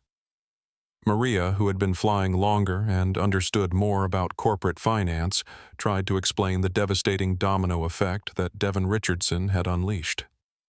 "It's not just about the incident itself. It's about who the passenger was and how much power he had to fight back. Most passengers who get treated badly just complain and maybe sue for damages. But this passenger owned enough of our company's debt to shut us down completely." The explanation highlighted the broader implications of what had happened beyond just SkyLink Airlines. Devon Richardson had demonstrated that in an interconnected financial system, every customer interaction potentially carried existential risks for businesses that failed to treat people with basic dignity and respect. His response to discrimination hadn't been limited to legal complaints or social media outrage. It had been total financial warfare that eliminated the source of the problem by eliminating the company itself. At the Federal Aviation Administration headquarters in Washington, D.C., investigators were beginning what would become the most comprehensive review of airline passenger treatment policies in the agency's history. The viral video of Devon's assault had triggered congressional hearings, regulatory investigations, and demands for industry-wide reforms that would prevent similar incidents from occurring in the future. Senator Elizabeth Warren, chair of the Senate Banking Committee, announced that she would be holding hearings on the intersection of corporate power, customer treatment, and financial accountability using the SkyLink incident as a case study. When businesses believe they can treat customers badly without consequences, they create the conditions for exactly this kind of catastrophic failure, Warren stated in a press conference. Mr. Richardson's response may seem extreme, but it demonstrates the power that customers actually have when businesses forget that service and respect are not optional. The international implications were equally significant. Airlines around the world were reviewing their passenger treatment policies and crew training programs, recognizing that the SkyLink collapse had created new standards for customer service that were backed by potentially devastating financial consequences. The European Union announced new passenger rights regulations, specifically referencing the SkyLink incident as evidence that stronger protections were needed. But perhaps the most significant development was happening in corporate boardrooms across America, where executives were realizing that the traditional power dynamics between businesses and customers had fundamentally shifted. In an era of social media viral videos and interconnected financial markets, any customer interaction could potentially become a public relations disaster with real financial consequences. Devon Richardson, still recovering from his injuries in a San Francisco hospital, was receiving calls from business leaders, civil rights organizations, and government officials who wanted to understand how he had orchestrated such a swift and complete corporate takedown. His response was consistent. He hadn't set out to destroy SkyLink Airlines. But once they had chosen to treat him as less than human, he had simply used the tools at his disposal to ensure that there were consequences for that choice. "I didn't wake up Saturday morning planning to bankrupt an airline," Devon told a reporter from the Washington Post during his first interview since the incident. "I woke up planning to attend a business meeting in Miami. But when Captain Winston and Ms. Pierce decided to assault me because they didn't think I looked like someone who belonged in first class, they made a choice that required a response. I simply chose to respond with the same level of force they used against me. The only difference is that my force was financial rather than physical." The interview would be viewed millions of times and quoted extensively in business schools as an example of how power dynamics in customer service relationships had evolved in the digital age. Devon had transformed himself from victim to agent of justice and in the process had created a new paradigm for corporate accountability that would influence business practices for decades to come. As trading ended on Monday with SkyLink's stock worth less than $3 per share, the company's board of directors voted unanimously to accept the resignation of CEO Richard Morrison and begin the process of liquidating assets to pay creditors. The airline that had existed for 47 years and employed 45,000 people was officially dead-killed not by market forces or operational failures, but by two employees who had forgotten that every passenger deserved to be treated with dignity regardless of their appearance or background. The empire had crumbled, but the lessons it left behind would reshape an entire industry and create new expectations for how businesses treat their customers in an interconnected world where revenge could be swift, complete, and utterly devastating. 6 months after the incident that had destroyed SkyLink Airlines and changed the aviation industry forever, Devon Richardson sat in a small conference room at the Restorative Justice Center of San Francisco, waiting for a conversation that most people would have considered impossible. Across from him would soon be Madison Pierce, the former flight attendant whose prejudice and lies had triggered the chain of events that cost 45,000 people their jobs and erased $52 billion in corporate value. Devon had requested this meeting not out of forgiveness or reconciliation, but out of a desire to understand the human mechanics of prejudice and to determine whether true change was possible or whether some people were simply irredeemable. He was accompanied by Emma Rodriguez, now 10 years old, who had become his unofficial moral compass consultant and whose wisdom had helped him navigate the complex emotional aftermath of his decision to destroy an entire company. Emma sat beside Devon with the serious expression she wore when adults were discussing important matters, her legs swinging from the too-tall chair as she reviewed the questions she had prepared for this meeting.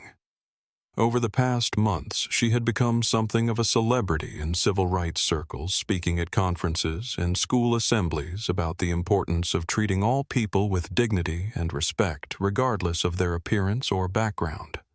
Arthur Pemberton, the retired federal judge who had witnessed the original incident, served as the meeting's facilitator.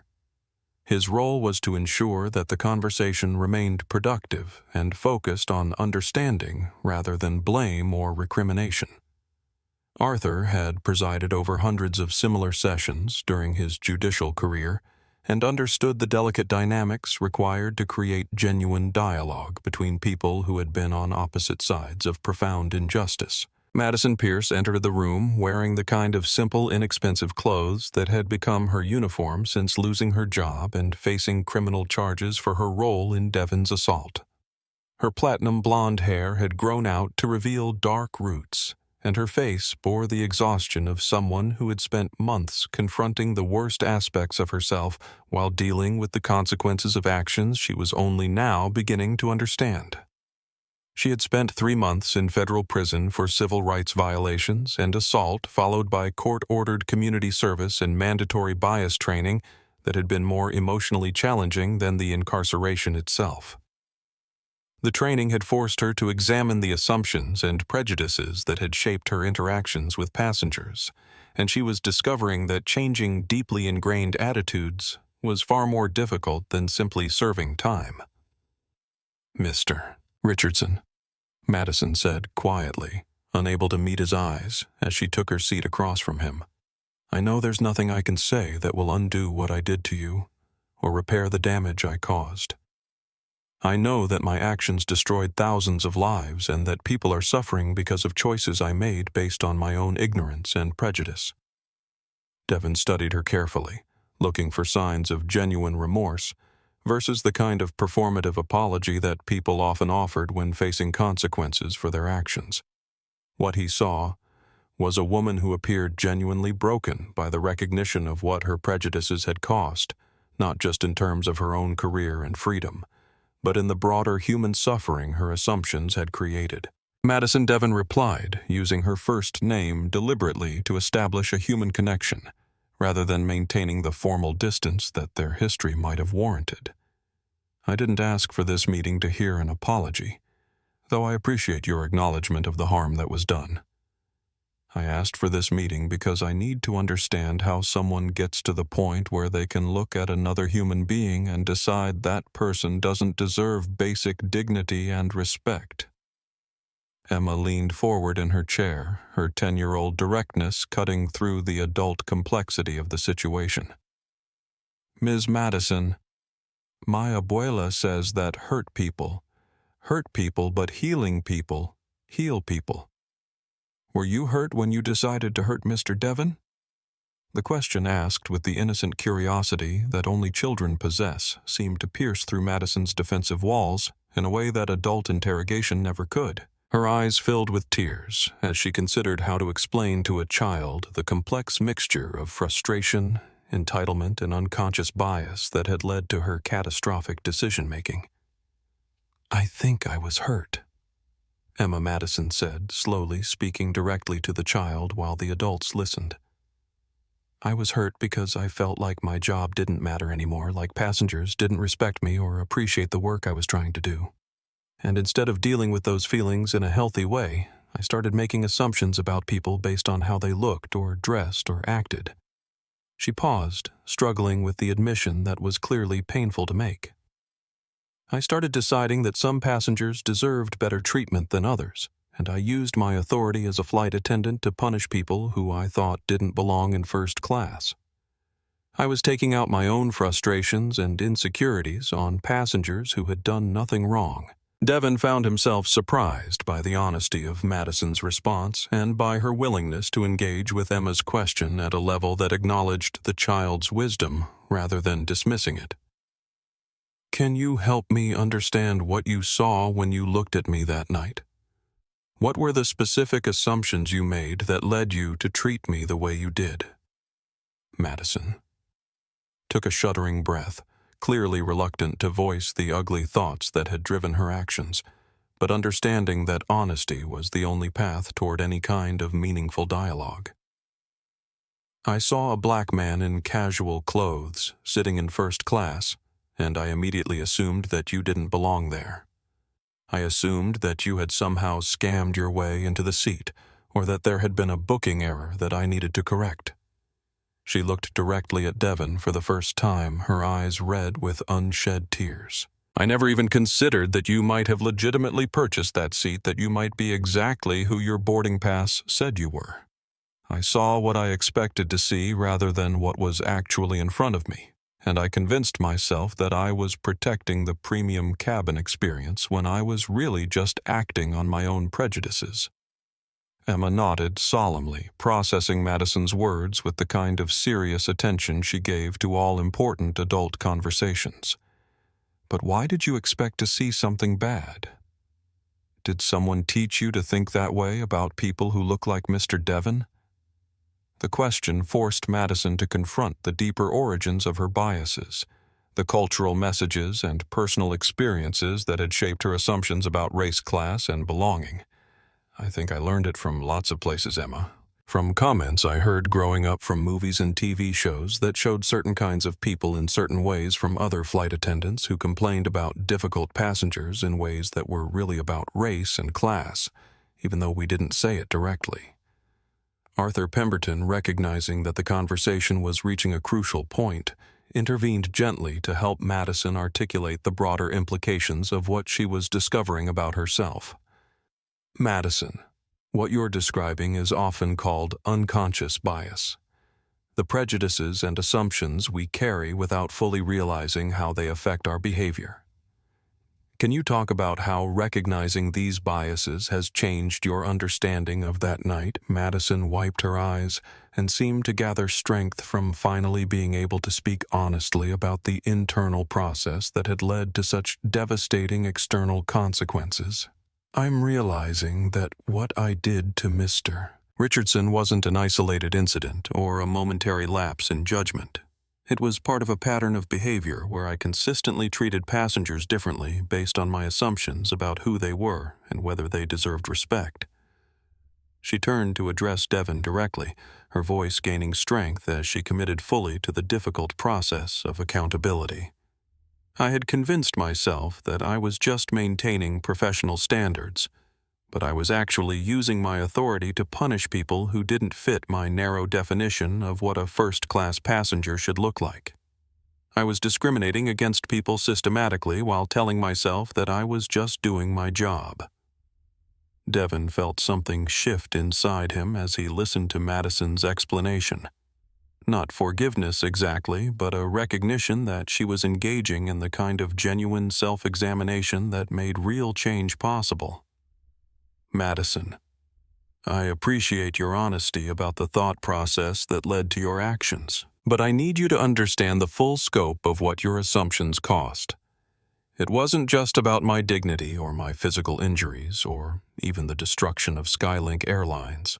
He pulled out his phone and showed her a photo of Jessica Martinez, the single mother who had been a SkyLink flight attendant for 12 years before losing her job in the company's collapse. This is Jessica. She was planning to use her employee benefits to send her daughter to college. Because of the choices you made based on your assumptions about me, Jessica is now unemployed and her daughter's educational future is uncertain. Emma looked at the photo and then at Madison with the kind of moral clarity that adults often lost in the complexity of systemic issues. Ms. Madison, do you think Jessica's daughter should have to suffer because you made a mistake about Mr. Devon? The question hit Madison like a physical blow, forcing her to confront the ripple effects of her actions in human terms rather than abstract statistics. No, Emma, she shouldn't. None of the people who lost their jobs should have to suffer because of my ignorance and prejudice.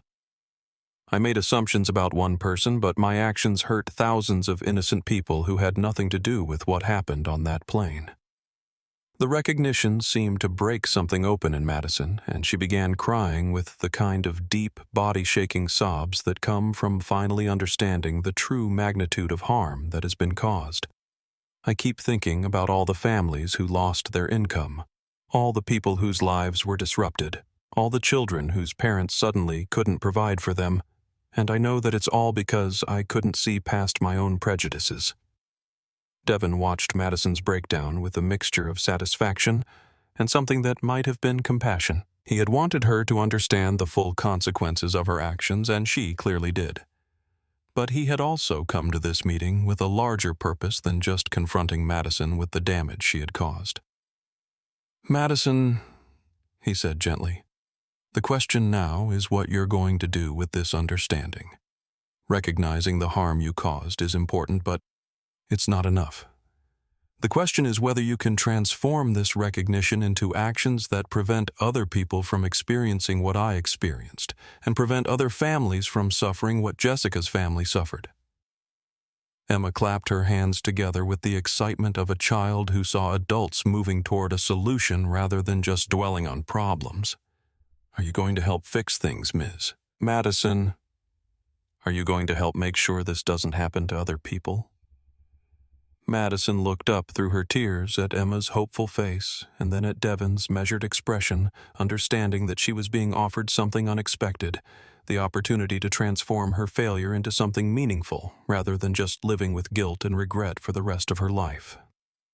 I want to help, Madison said quietly but with growing conviction. I want to do whatever I can to make sure that other people don't have to go through what Mr. Richardson experienced, and that other families don't have to suffer because of someone else's prejudice and ignorance. I don't know what that looks like or how to do it, but I want to try. Devon nodded slowly, recognizing in Madison's response the same commitment to action that had driven his own transformation from victim to agent of change. Then let's talk about how to turn your understanding into impact, because the world needs people who have learned from their mistakes to teach others how to avoid making the same ones. The meeting of hearts had begun the process of transforming individual accountability into collective change, setting the stage for the broader transformation that would reshape how businesses treated their customers and how society addressed the unconscious biases that created unnecessary suffering and injustice. 1 year after the incident that had destroyed SkyLink Airlines and changed his life forever, Devon Richardson stood before a gathering of airline executives, federal regulators, civil rights leaders, and passenger advocates in the ballroom of the Washington Hilton Hotel, preparing to announce the most ambitious corporate responsibility initiative in aviation history. The Phoenix Foundation, funded with $500 million from his personal fortune, would transform how the transportation industry addressed bias, discrimination, and passenger dignity. Emma Rodriguez, now 11 years old and recognized as one of the most compelling young voices in the civil rights movement, sat in the front row beside her grandmother Rosa, both of them wearing matching pins that read, "Dignity First," the Foundation's simple but powerful motto. Emma had become Devon's closest advisor on issues involving empathy and human connection, her child's perspective providing insights that adult experts often missed. Arthur Pemberton, the retired federal judge whose witness testimony had been crucial to the legal proceedings against SkyLink's employees, served on the Phoenix Foundation's board of directors and had helped draft the Passenger Bill of Rights legislation that was currently moving through Congress with bipartisan support. His 4 decades of judicial experience had proved invaluable in translating moral principles into enforceable legal standards. But the most surprising participant in the Foundation's work was Madison Pierce, the former SkyLink flight attendant whose prejudice had started the chain of events that led to this moment. Madison had spent the past year working as an unpaid advocate for bias training and restorative justice, speaking at conferences and training sessions about her transformation from perpetrator to ally in the fight against discrimination. "Ladies and gentlemen," Devon began, his voice carrying the authority that came from surviving trauma and choosing to transform it into something positive. "We are here today not to relitigate the past, but to build a future where no passenger ever again has to choose between their dignity and their destination." The Phoenix Foundation's comprehensive program addressed every aspect of the transportation experience from initial booking through final arrival. Airlines participating in the program would receive intensive bias training for all employees, implement new passenger treatment protocols, establish independent oversight mechanisms, and submit to regular audits conducted by civil rights organizations and passenger advocacy groups. But this foundation is not just about preventing another SkyLink incident, Devon continued. It's about recognizing that every customer interaction is an opportunity to affirm human dignity or to diminish it, and that businesses have a responsibility to choose affirmation every single time. The program's centerpiece was a training curriculum developed in partnership with Madison Pierce, whose insider knowledge of airline culture and personal experience with the consequences of bias made her uniquely qualified to address the mindset changes required for lasting transformation. Her work with the Foundation had been controversial. Many civil rights advocates questioned whether someone who had committed such blatant discrimination should be given a platform to speak about bias prevention. Emma Rodriguez had been the one to convince skeptics that Madison's participation was essential.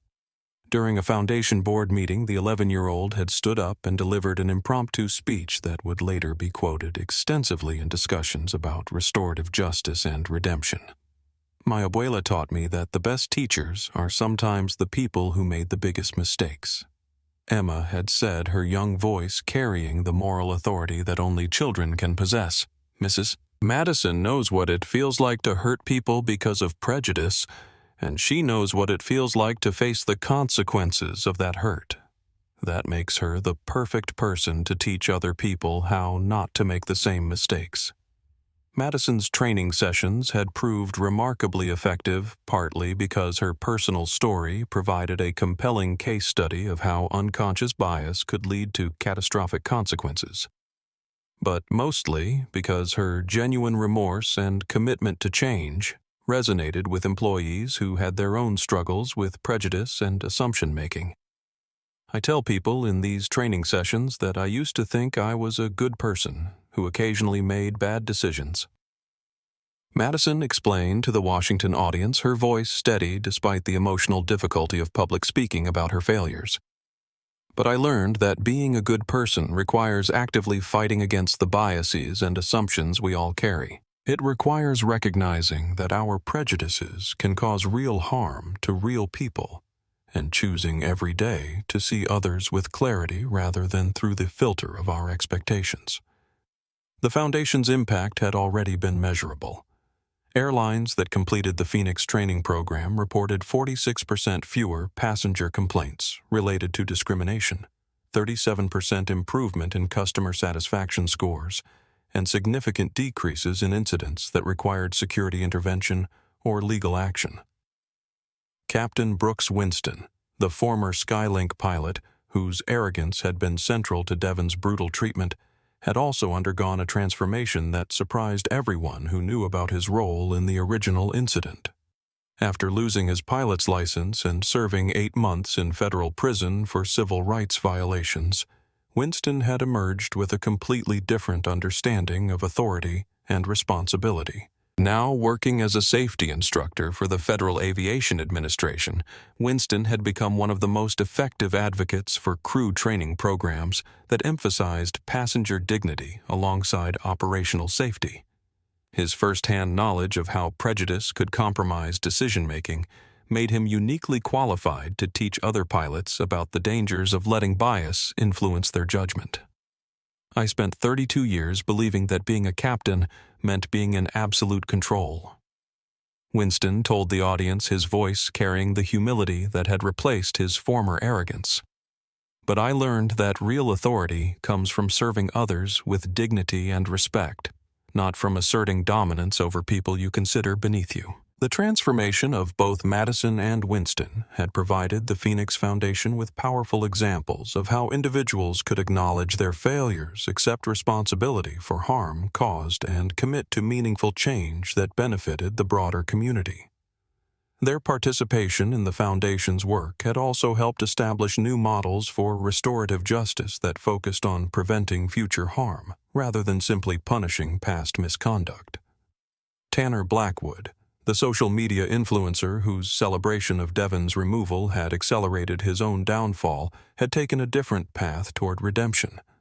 After losing his online platform and facing public condemnation for his role in the incident, Tanner had deleted his social media accounts and begun working at a nonprofit organization that provided educational opportunities for at-risk youth in urban communities. His work was deliberately private and unglamorous, focused on tutoring high school students in underserved communities rather than seeking public recognition for his changed behavior.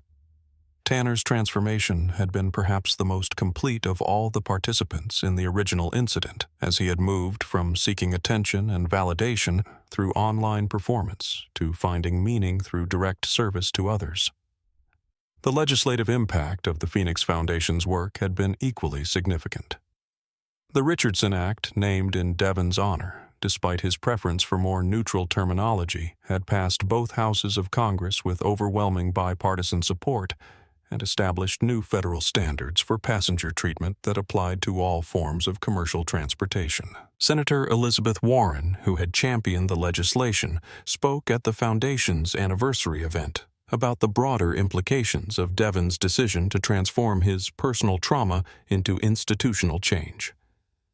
Mr. Richardson could have chosen to simply sue SkyLink Airlines and accept a financial settlement that would have enriched him personally while changing nothing for future passengers, Warren said. Instead, he chose to use his resources and his platform to create lasting change that will protect millions of travelers for generations to come. But the most powerful moment of the anniversary event came when Emma Rodriguez took the stage to present the Foundation's first annual Dignity Award to an unexpected recipient. Rosa Rodriguez, her grandmother, whose quiet wisdom and gentle guidance had shaped Emma's moral development and influenced the Foundation's approach to addressing discrimination and bias. My abuela taught me that every person deserves to be treated with dignity and respect, no matter what they look like or where they come from, Emma said, her voice carrying clearly throughout the ballroom. She taught me that hurt people, but that healing people heal people. And she taught me that sometimes the most important thing we can do is be witnesses to injustice and then work to make sure it doesn't happen again. Rosa accepted the award with the grace and humility that had characterized her response to the entire situation, using her brief acceptance speech to emphasize the responsibility that adults had to model respectful behavior for children and to create a world where dignity was not a privilege to be earned, but a right to be protected. As the event concluded, Devon looked out at the audience of airline executives, government officials, civil rights advocates, and ordinary passengers who had come together to support the Foundation's work. The transformation that had begun with his brutal removal from SkyLink Flight 847 had grown into a movement that was reshaping how businesses thought about customer service and how society addressed the unconscious biases that created unnecessary suffering. Emma approached him as the crowd began to disperse, her young face serious with the kind of question that had become her trademark. "Mr. Devon, do you think we've done enough? Do you think people will remember why this is important and keep working to treat each other with dignity?" Devon looked down at the girl whose moral clarity had helped guide his transformation from victim to advocate, and then out at the adults who were still engaged in animated conversations about bias training, passenger rights, and corporate responsibility. "Emma, I think we've started something important, but the work is never really finished. Every generation has to choose whether to see other people clearly or to judge them by their assumptions. Our job is to make sure they have the tools and the understanding they need to make the right choice." The transformation was rising, but its ultimate success would depend on whether the lessons learned from one man's decision to fight back against discrimination could be sustained and spread throughout society, creating lasting change that would protect the dignity of every person who traveled, worked, or simply existed in spaces where others had the power to treat them with respect or to diminish their humanity through prejudice and assumption. 2 years after the incident that had changed his life and reshaped an entire industry, Devon Richardson stood in the first-class boarding area at San Francisco International Airport, preparing to take his first commercial flight since being dragged off SkyLink Airlines Flight 847. He was traveling to Atlanta to receive the Presidential Medal of Freedom for his work in civil rights and corporate accountability, an honor that felt both surreal and deeply meaningful given the journey that had brought him to this moment. Emma Rodriguez, now 12 years old, and his closest advisor on matters of empathy and human connection, bounced excitedly beside him while her grandmother Rosa checked their boarding passes with the careful attention she brought to all travel arrangements. Emma was traveling with them as Devon's guest, having been selected to introduce him at the award ceremony with a speech she had been working on for weeks. "Mr. Devon," Emma said with the serious expression she wore when discussing important matters, "are you nervous about flying again? It's okay if you are. My abuela says that being brave doesn't mean you're not scared. It means you do the right thing even when you are scared." Devon smiled at the girl, whose wisdom had helped guide his transformation from victim to advocate, recognizing in her words the same moral clarity that had made their partnership so powerful over the past 2 years. "I'm a little nervous, Emma, but I'm also excited to see how much things have changed since we started working together." The airline they were flying was Horizon Airways, a new carrier that had been founded by former SkyLink employees who wanted to demonstrate that aviation could be both profitable and humane. The company had been built from the ground up using Phoenix Foundation principles with comprehensive bias training for all employees, transparent passenger treatment policies, and a corporate culture that prioritized dignity and respect in every customer interaction. Arthur Pemberton, the retired federal judge who had witnessed the original incident and served on the Phoenix Foundation board, joined them at the gate with his characteristic punctuality and the satisfied expression of someone who had lived to see justice transform into meaningful change. "Devon, I've been flying for 60 years, and I've never seen an airline crew as thoroughly trained in passenger dignity as the Horizon team. This should be an interesting experiment in applied ethics." The boarding process itself reflected the comprehensive changes that had swept through the aviation industry following the SkyLink incident. Instead of the traditional hierarchy that prioritized frequent flyers and premium passengers, Horizon Airways used a system that welcomed all passengers with equal courtesy while maintaining operational efficiency. Gate agents greeted each traveler by name, made eye contact, and took time to address individual needs or concerns. When Devon's name was called for boarding, the gate agent smiled warmly and extended her hand in greeting. "Mr. Richardson, it's an honor to have you flying with us today. My name is Sarah Chen, and I'll be personally ensuring that you have everything you need for a comfortable flight to Atlanta." The simple gesture of recognition and respect was exactly what should have happened 2 years earlier on SkyLink Flight 847, and Devon felt a complex mixture of satisfaction and sadness as he realized how easy it would have been for Madison Pierce to treat him with the same basic courtesy that Sarah Chen was demonstrating effortlessly. As they walked down the jet bridge toward the aircraft, Emma took Devon's hand with the instinctive understanding that this moment carried emotional weight beyond what most people could see. "You're doing great, Mr. Devon. And remember, if anyone is mean to you, I'll tell them they're being inappropriate and that dignity is not optional." The declaration, delivered with the fierce protectiveness that Emma had developed toward anyone she considered part of her extended family, made Devon laugh, despite the tension he was feeling about returning to the environment where he had been so brutally humiliated. Emma's presence was a reminder that transformation was possible and that the future belonged to people who understood that treating others with dignity was not just morally right, but practically essential in an interconnected world.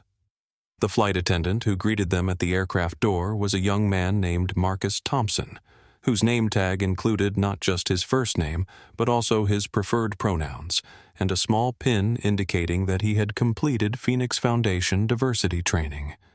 His smile was genuine rather than performative, and his manner suggested someone who understood that customer service was about human connection rather than mere transaction completion. "Welcome aboard Horizon Airways Flight 92 to Atlanta," Marcus said, making eye contact with each of them individually.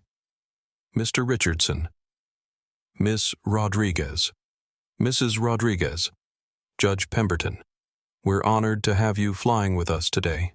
Please let me know if there's anything I can do to ensure you have a comfortable and pleasant flight experience."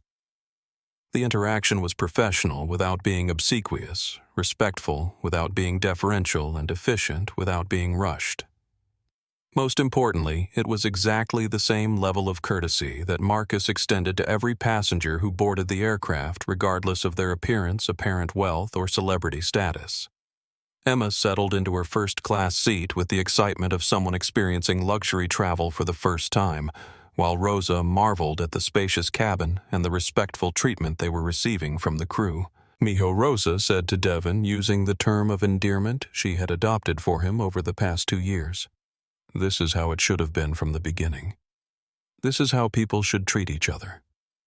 Devon nodded as he looked around the cabin, noting the diverse crew, the respectful interactions between staff and passengers, and the overall atmosphere of professionalism and courtesy that characterized Horizon Airways' approach to customer service.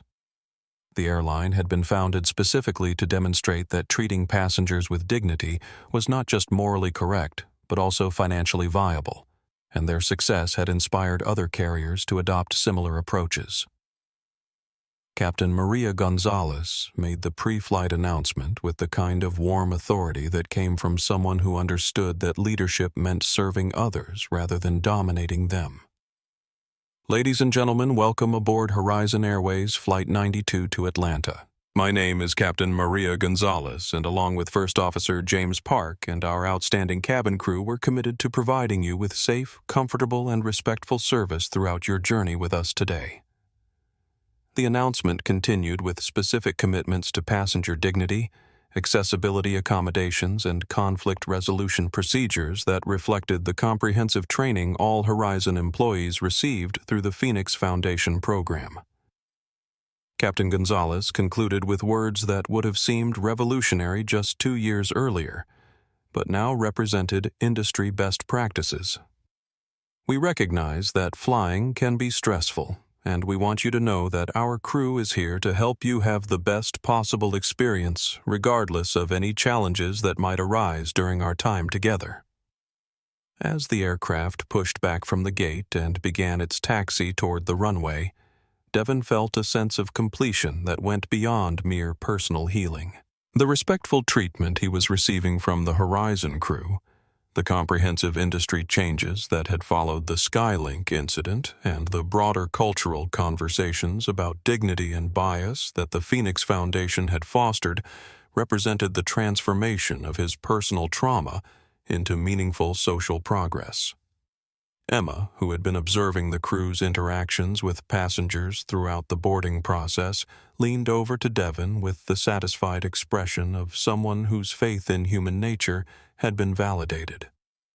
"Mr. Devon, I think people learned the lesson. I think they understand now that treating everyone with dignity isn't hard. It just takes practice and caring about other people's feelings." The flight to Atlanta was uneventful in the best possible way, characterized by professional service, respectful interactions, and the kind of routine competence that made air travel safe and pleasant. When they landed at Hartsfield-Jackson International Airport, Captain Gonzalez personally thanked Devon for his work with the Phoenix Foundation and for his role in creating the industry changes that had made Horizon Airways possible. "Mr. Richardson," Captain Gonzalez said as they prepared to deplane, "I want you to know that pilots throughout the industry have studied your case and learned from both the failures of Captain Winston and the success of the reforms you championed. We're all better leaders and better human beings because you chose to transform your experience into education for the rest of us." As they walked through the Atlanta airport toward their ground transportation, Emma reflected on the contrast between this respectful, dignified travel experience and the traumatic incident that had started their journey together. "Mr. Devon, do you think Captain Winston and Mrs. Madison are proud of how much things have changed? Do you think they're happy that their mistakes helped make flying better for everyone?" Devon considered the question, carefully thinking about the transformation that both Madison Pierce and Brooks Winston had undergone in the 2 years since the incident. Both had become effective advocates for bias awareness and passenger dignity, using their personal failures as teaching tools to help others avoid making similar mistakes. Their redemption had not erased the harm they had caused, but it had demonstrated that people were capable of learning from their worst moments and choosing to become better. "I think they understand now that their actions had consequences far beyond what they intended," Devon replied, "and I hope they take some satisfaction from knowing that their willingness to acknowledge their mistakes and work for change has helped create a better system for everyone who travels." The full circle was complete, from brutal assault and corporate destruction to industry transformation and personal redemption.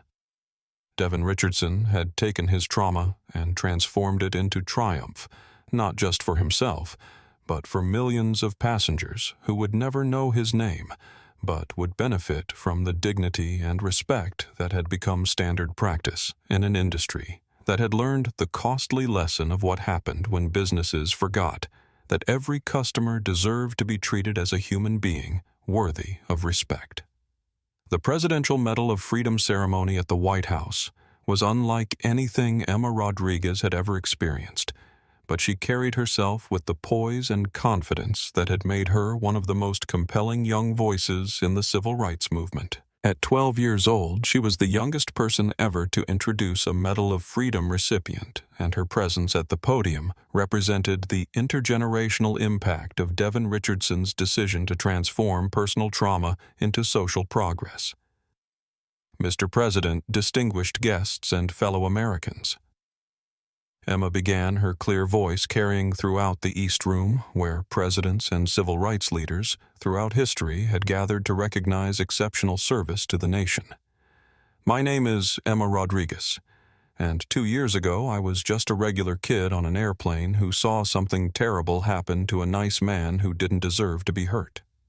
The audience, which included Supreme Court justices, congressional leaders, and civil rights icons, listened with the special attention that adults give to children who have something important to say. Emma's story had become legendary in civil rights circles, not just for her role in the original incident, but for her subsequent work as an advocate for dignity and respect in all human interactions.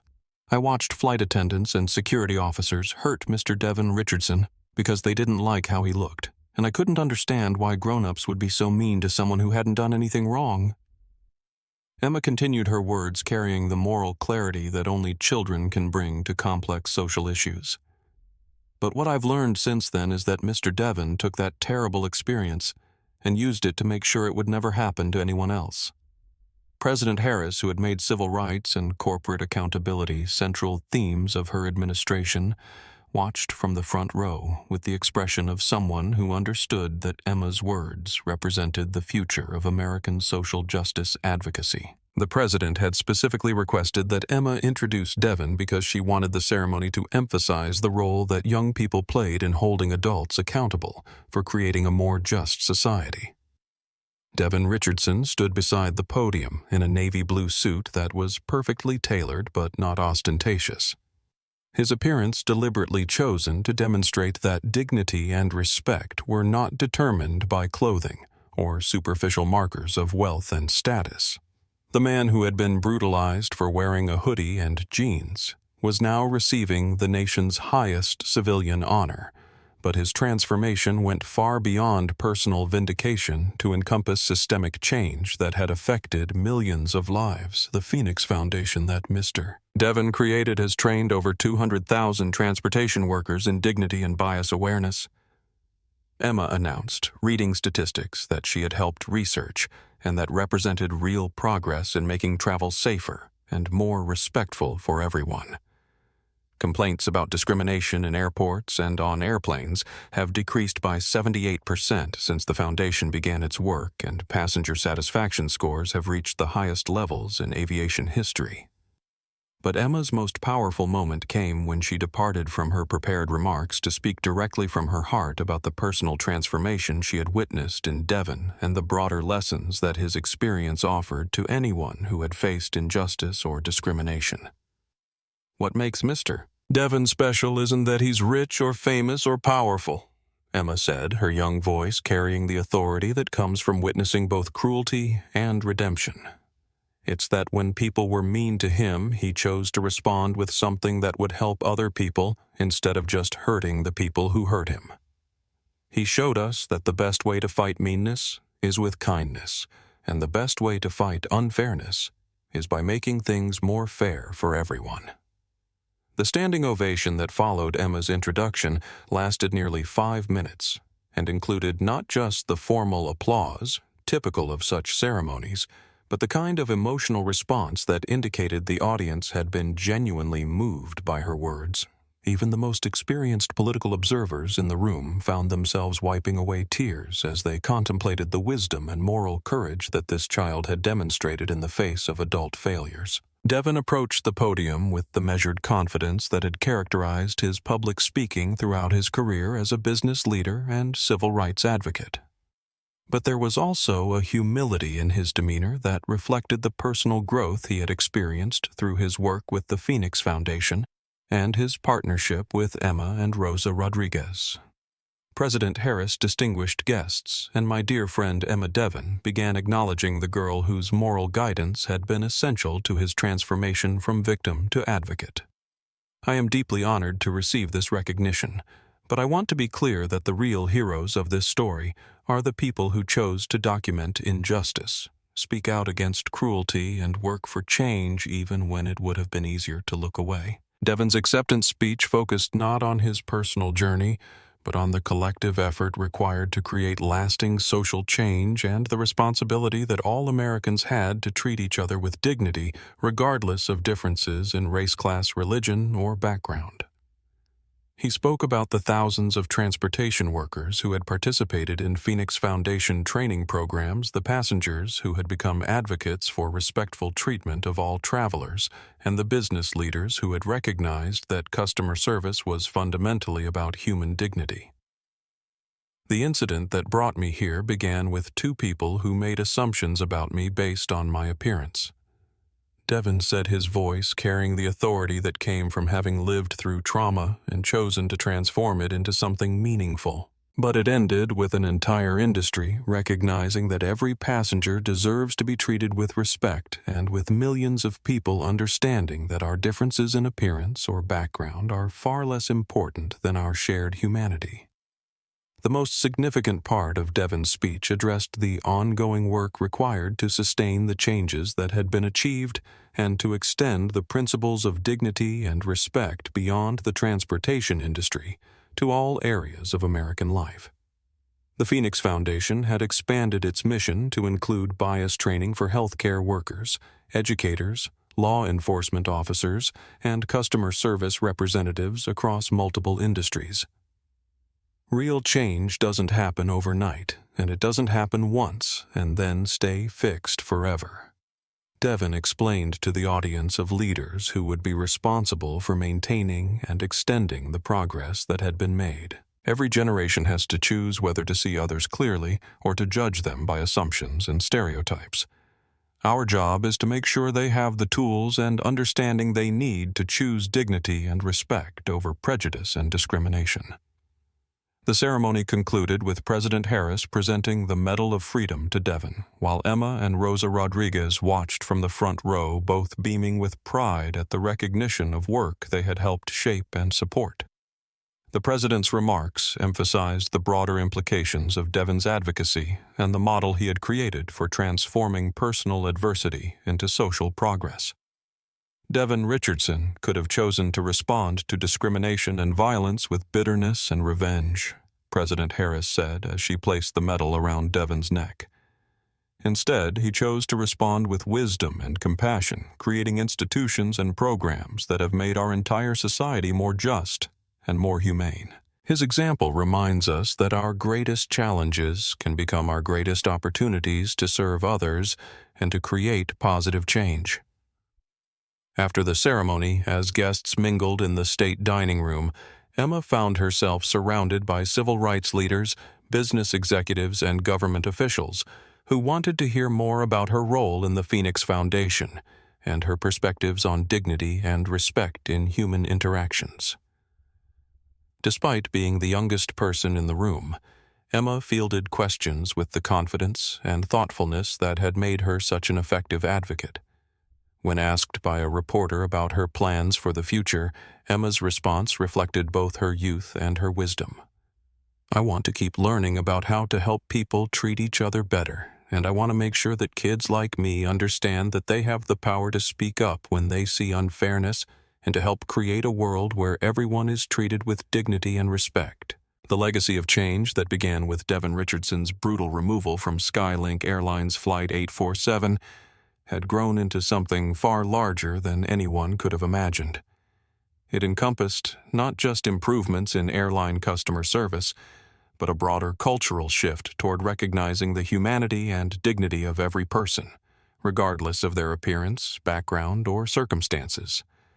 But perhaps the most important legacy was the model it provided for transforming personal trauma into social progress, demonstrating that individuals who experienced injustice could choose to respond in ways that prevented others from suffering similar treatment, rather than simply seeking personal compensation or revenge. Devon Richardson's story had become a template for advocacy that emphasized healing and prevention over punishment and retribution. 6 months after receiving the Presidential Medal of Freedom, Devon Richardson stood before a packed auditorium at Harvard Business School, delivering the final lecture in a series about corporate responsibility, customer dignity, and the business case for treating all people with respect. The audience included MBA students, business executives, civil rights advocates, and Emma Rodriguez, who had become a regular participant in discussions about ethical leadership and social responsibility. When I boarded SkyLink Airlines Flight 847 2.5 years ago, Devon began his voice carrying easily to the back of the lecture hall.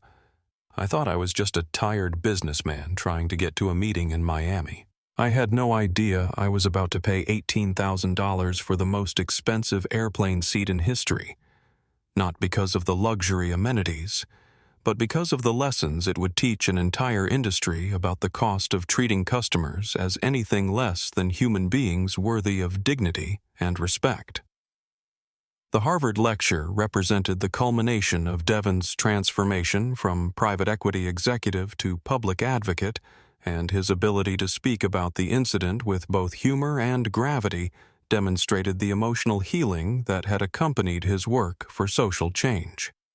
The business students in the audience were particularly attentive because Devon's story had become a case study in multiple courses about crisis management, corporate responsibility, and the financial implications of discriminatory business practices. The destruction of SkyLink Airlines wasn't the result of market forces or operational failures. Devon continued his analysis, carrying the authority of someone who had both experienced corporate discrimination and wielded the power to respond to it.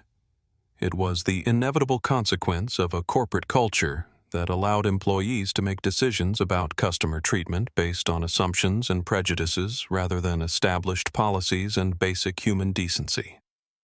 Emma Rodriguez, now 13 years old and recognized as one of the most articulate young advocates for civil rights in America, raised her hand from the front row with a question that she had been developing throughout the lecture series. Mr. Devon, when you were being dragged off that airplane, did you already know that you had the power to destroy the airline, or did you discover that power while you were deciding how to respond? The question demonstrated Emma's sophisticated understanding of power dynamics and her ability to identify the crucial moments when individuals choose how to use their resources and influence. Her participation in these discussions had evolved from emotional support to intellectual partnership, and her insights often provided perspectives that adult experts missed. Devon considered Emma's question carefully, understanding that his answer would influence how the business students thought about power responsibility and the relationship between personal resources and social justice advocacy. Emma, I knew that Titan Financial Holdings had significant leverage over SkyLink's operations, but I didn't fully understand the extent of that power until I was lying on a terminal floor with fractured ribs and zip-tied hands, realizing that I had just been brutalized by people who worked for a company that couldn't survive without my financial support. He paused to let the irony settle in before continuing with the broader lesson that his experience offered about the intersection of economic power and social justice. But the real revelation wasn't about my ability to destroy one airline. It was about the responsibility that comes with having resources and influence, and the choice that everyone faces when they encounter injustice. You can use your power to seek personal revenge, or you can use it to create changes that prevent other people from experiencing what you experienced. A business student in the third row raised her hand with a question about the financial mechanics of Devon's response to the SkyLink incident. Mr. Richardson, was your decision to trigger the airline's bankruptcy motivated primarily by a desire for justice, or were there sound business reasons for liquidating your positions in their debt instruments? Devon smiled at the question, recognizing the sophisticated analysis it represented and the important distinction it raised between personal motivations and fiduciary responsibilities. That's an excellent question, and it highlights one of the most important aspects of this entire situation. My decision to call SkyLink's loans and dump their stock wasn't just emotionally satisfying. It was also the correct business decision for Titan Financial Holdings. He pulled up a slide showing SkyLink's financial position before and after the incident, demonstrating how the airline's discriminatory practices had created both legal liability and reputational damage that made it an unsustainable investment. Once SkyLink's employees assaulted me on camera, the company became a toxic asset with unlimited potential liability for civil rights violations, assault charges, and federal regulatory sanctions. Any competent fund manager would have exited those positions immediately. The analysis provided a crucial insight into how corporate accountability could be enforced through market mechanisms rather than just legal proceedings, and it demonstrated how discriminatory business practices created financial risks that ultimately threatened corporate survival. Devon's response to SkyLink had been both personally justified and financially prudent, which made it a more powerful and sustainable model for corporate accountability than purely emotional reactions. Emma raised her hand again with a follow-up question that demonstrated her understanding of the broader implications of Devon's approach to corporate responsibility. So when businesses treat people badly, they're not just being mean. They're also making bad business decisions that could hurt their company and their employees. Exactly right. Emma Devon replied, his satisfaction evident as he watched her connect ethical behavior to practical outcomes. When Madison Pierce and Captain Winston decided to assault me because they didn't think I belonged in first class, they weren't just violating my civil rights. They were also creating massive financial liability for their employer and putting 45,000 jobs at risk through their poor judgment and discriminatory behavior. The connection between ethical behavior and business success had become a central theme of the Phoenix Foundation's work with corporations across multiple industries. Companies that completed the Foundation's bias training and dignity protocols reported not just improvements in customer satisfaction and employee morale, but also reductions in legal costs, insurance premiums, and regulatory scrutiny that translated directly into improved financial performance. As the Harvard lecture series concluded, Devon reflected on the transformation that had occurred not just in his own life, but in the broader conversation about corporate responsibility and customer treatment. The incident that had begun with his brutal removal from an airplane had evolved into a movement that encompassed transportation policy, civil rights advocacy, business ethics, and intergenerational leadership development. The most important lesson from this experience, Devon told the Harvard audience in his closing remarks, is not that customers with financial power can destroy businesses that treat them badly.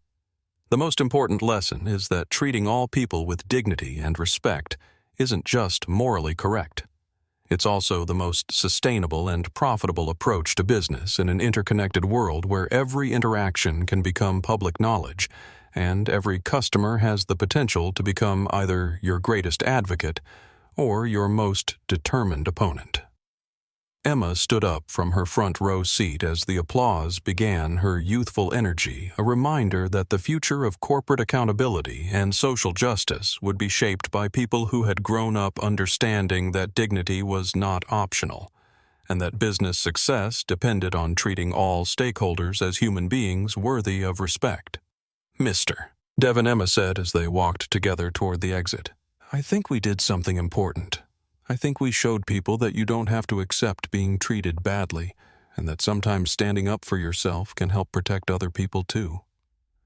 Devon looked down at the remarkable young woman whose moral clarity had guided his transformation from victim to advocate, understanding that their partnership represented exactly the kind of intergenerational collaboration required to sustain social progress over time. "Emma, I think we showed people that dignity has no price tag, but disrespect will cost you everything. And more importantly, we showed them that the choice between those two approaches is always in their hands." The closing call had been made, the lesson had been delivered, and the legacy of change that began with one man's decision to fight back against discrimination had become a permanent part of how American businesses understood their responsibility to treat all customers with dignity, respect, and the recognition that every human being deserves to be seen clearly, rather than through the lens of prejudice and assumption. The most expensive airplane seat in history had purchased something invaluable, a transformation in how society understood the relationship between power responsibility and human dignity. And that transformation would continue to ripple through American business and culture for generations to come, ensuring that the brutal lesson learned by SkyLink Airlines would never need to be repeated because everyone had finally understood that respect has no price tag, but disrespect will cost you everything. If this story moved you, please hit that like button to show your support for content that highlights the power of dignity and respect in all human interactions. Subscribe to our channel for more stories about people who chose courage over comfort and transformation over revenge. Share this video with friends and family who believe that everyone deserves to be treated with dignity regardless of their appearance or background. Together we can build a world where no one has to choose between their seat and their dignity, and where businesses understand that customer service is fundamentally about recognizing the humanity in every person they serve. Remember, real change happens when good people refuse to stay silent in the face of injustice. Like, subscribe, share, and keep fighting for a world where dignity is not a privilege to be earned, but a right to be protected.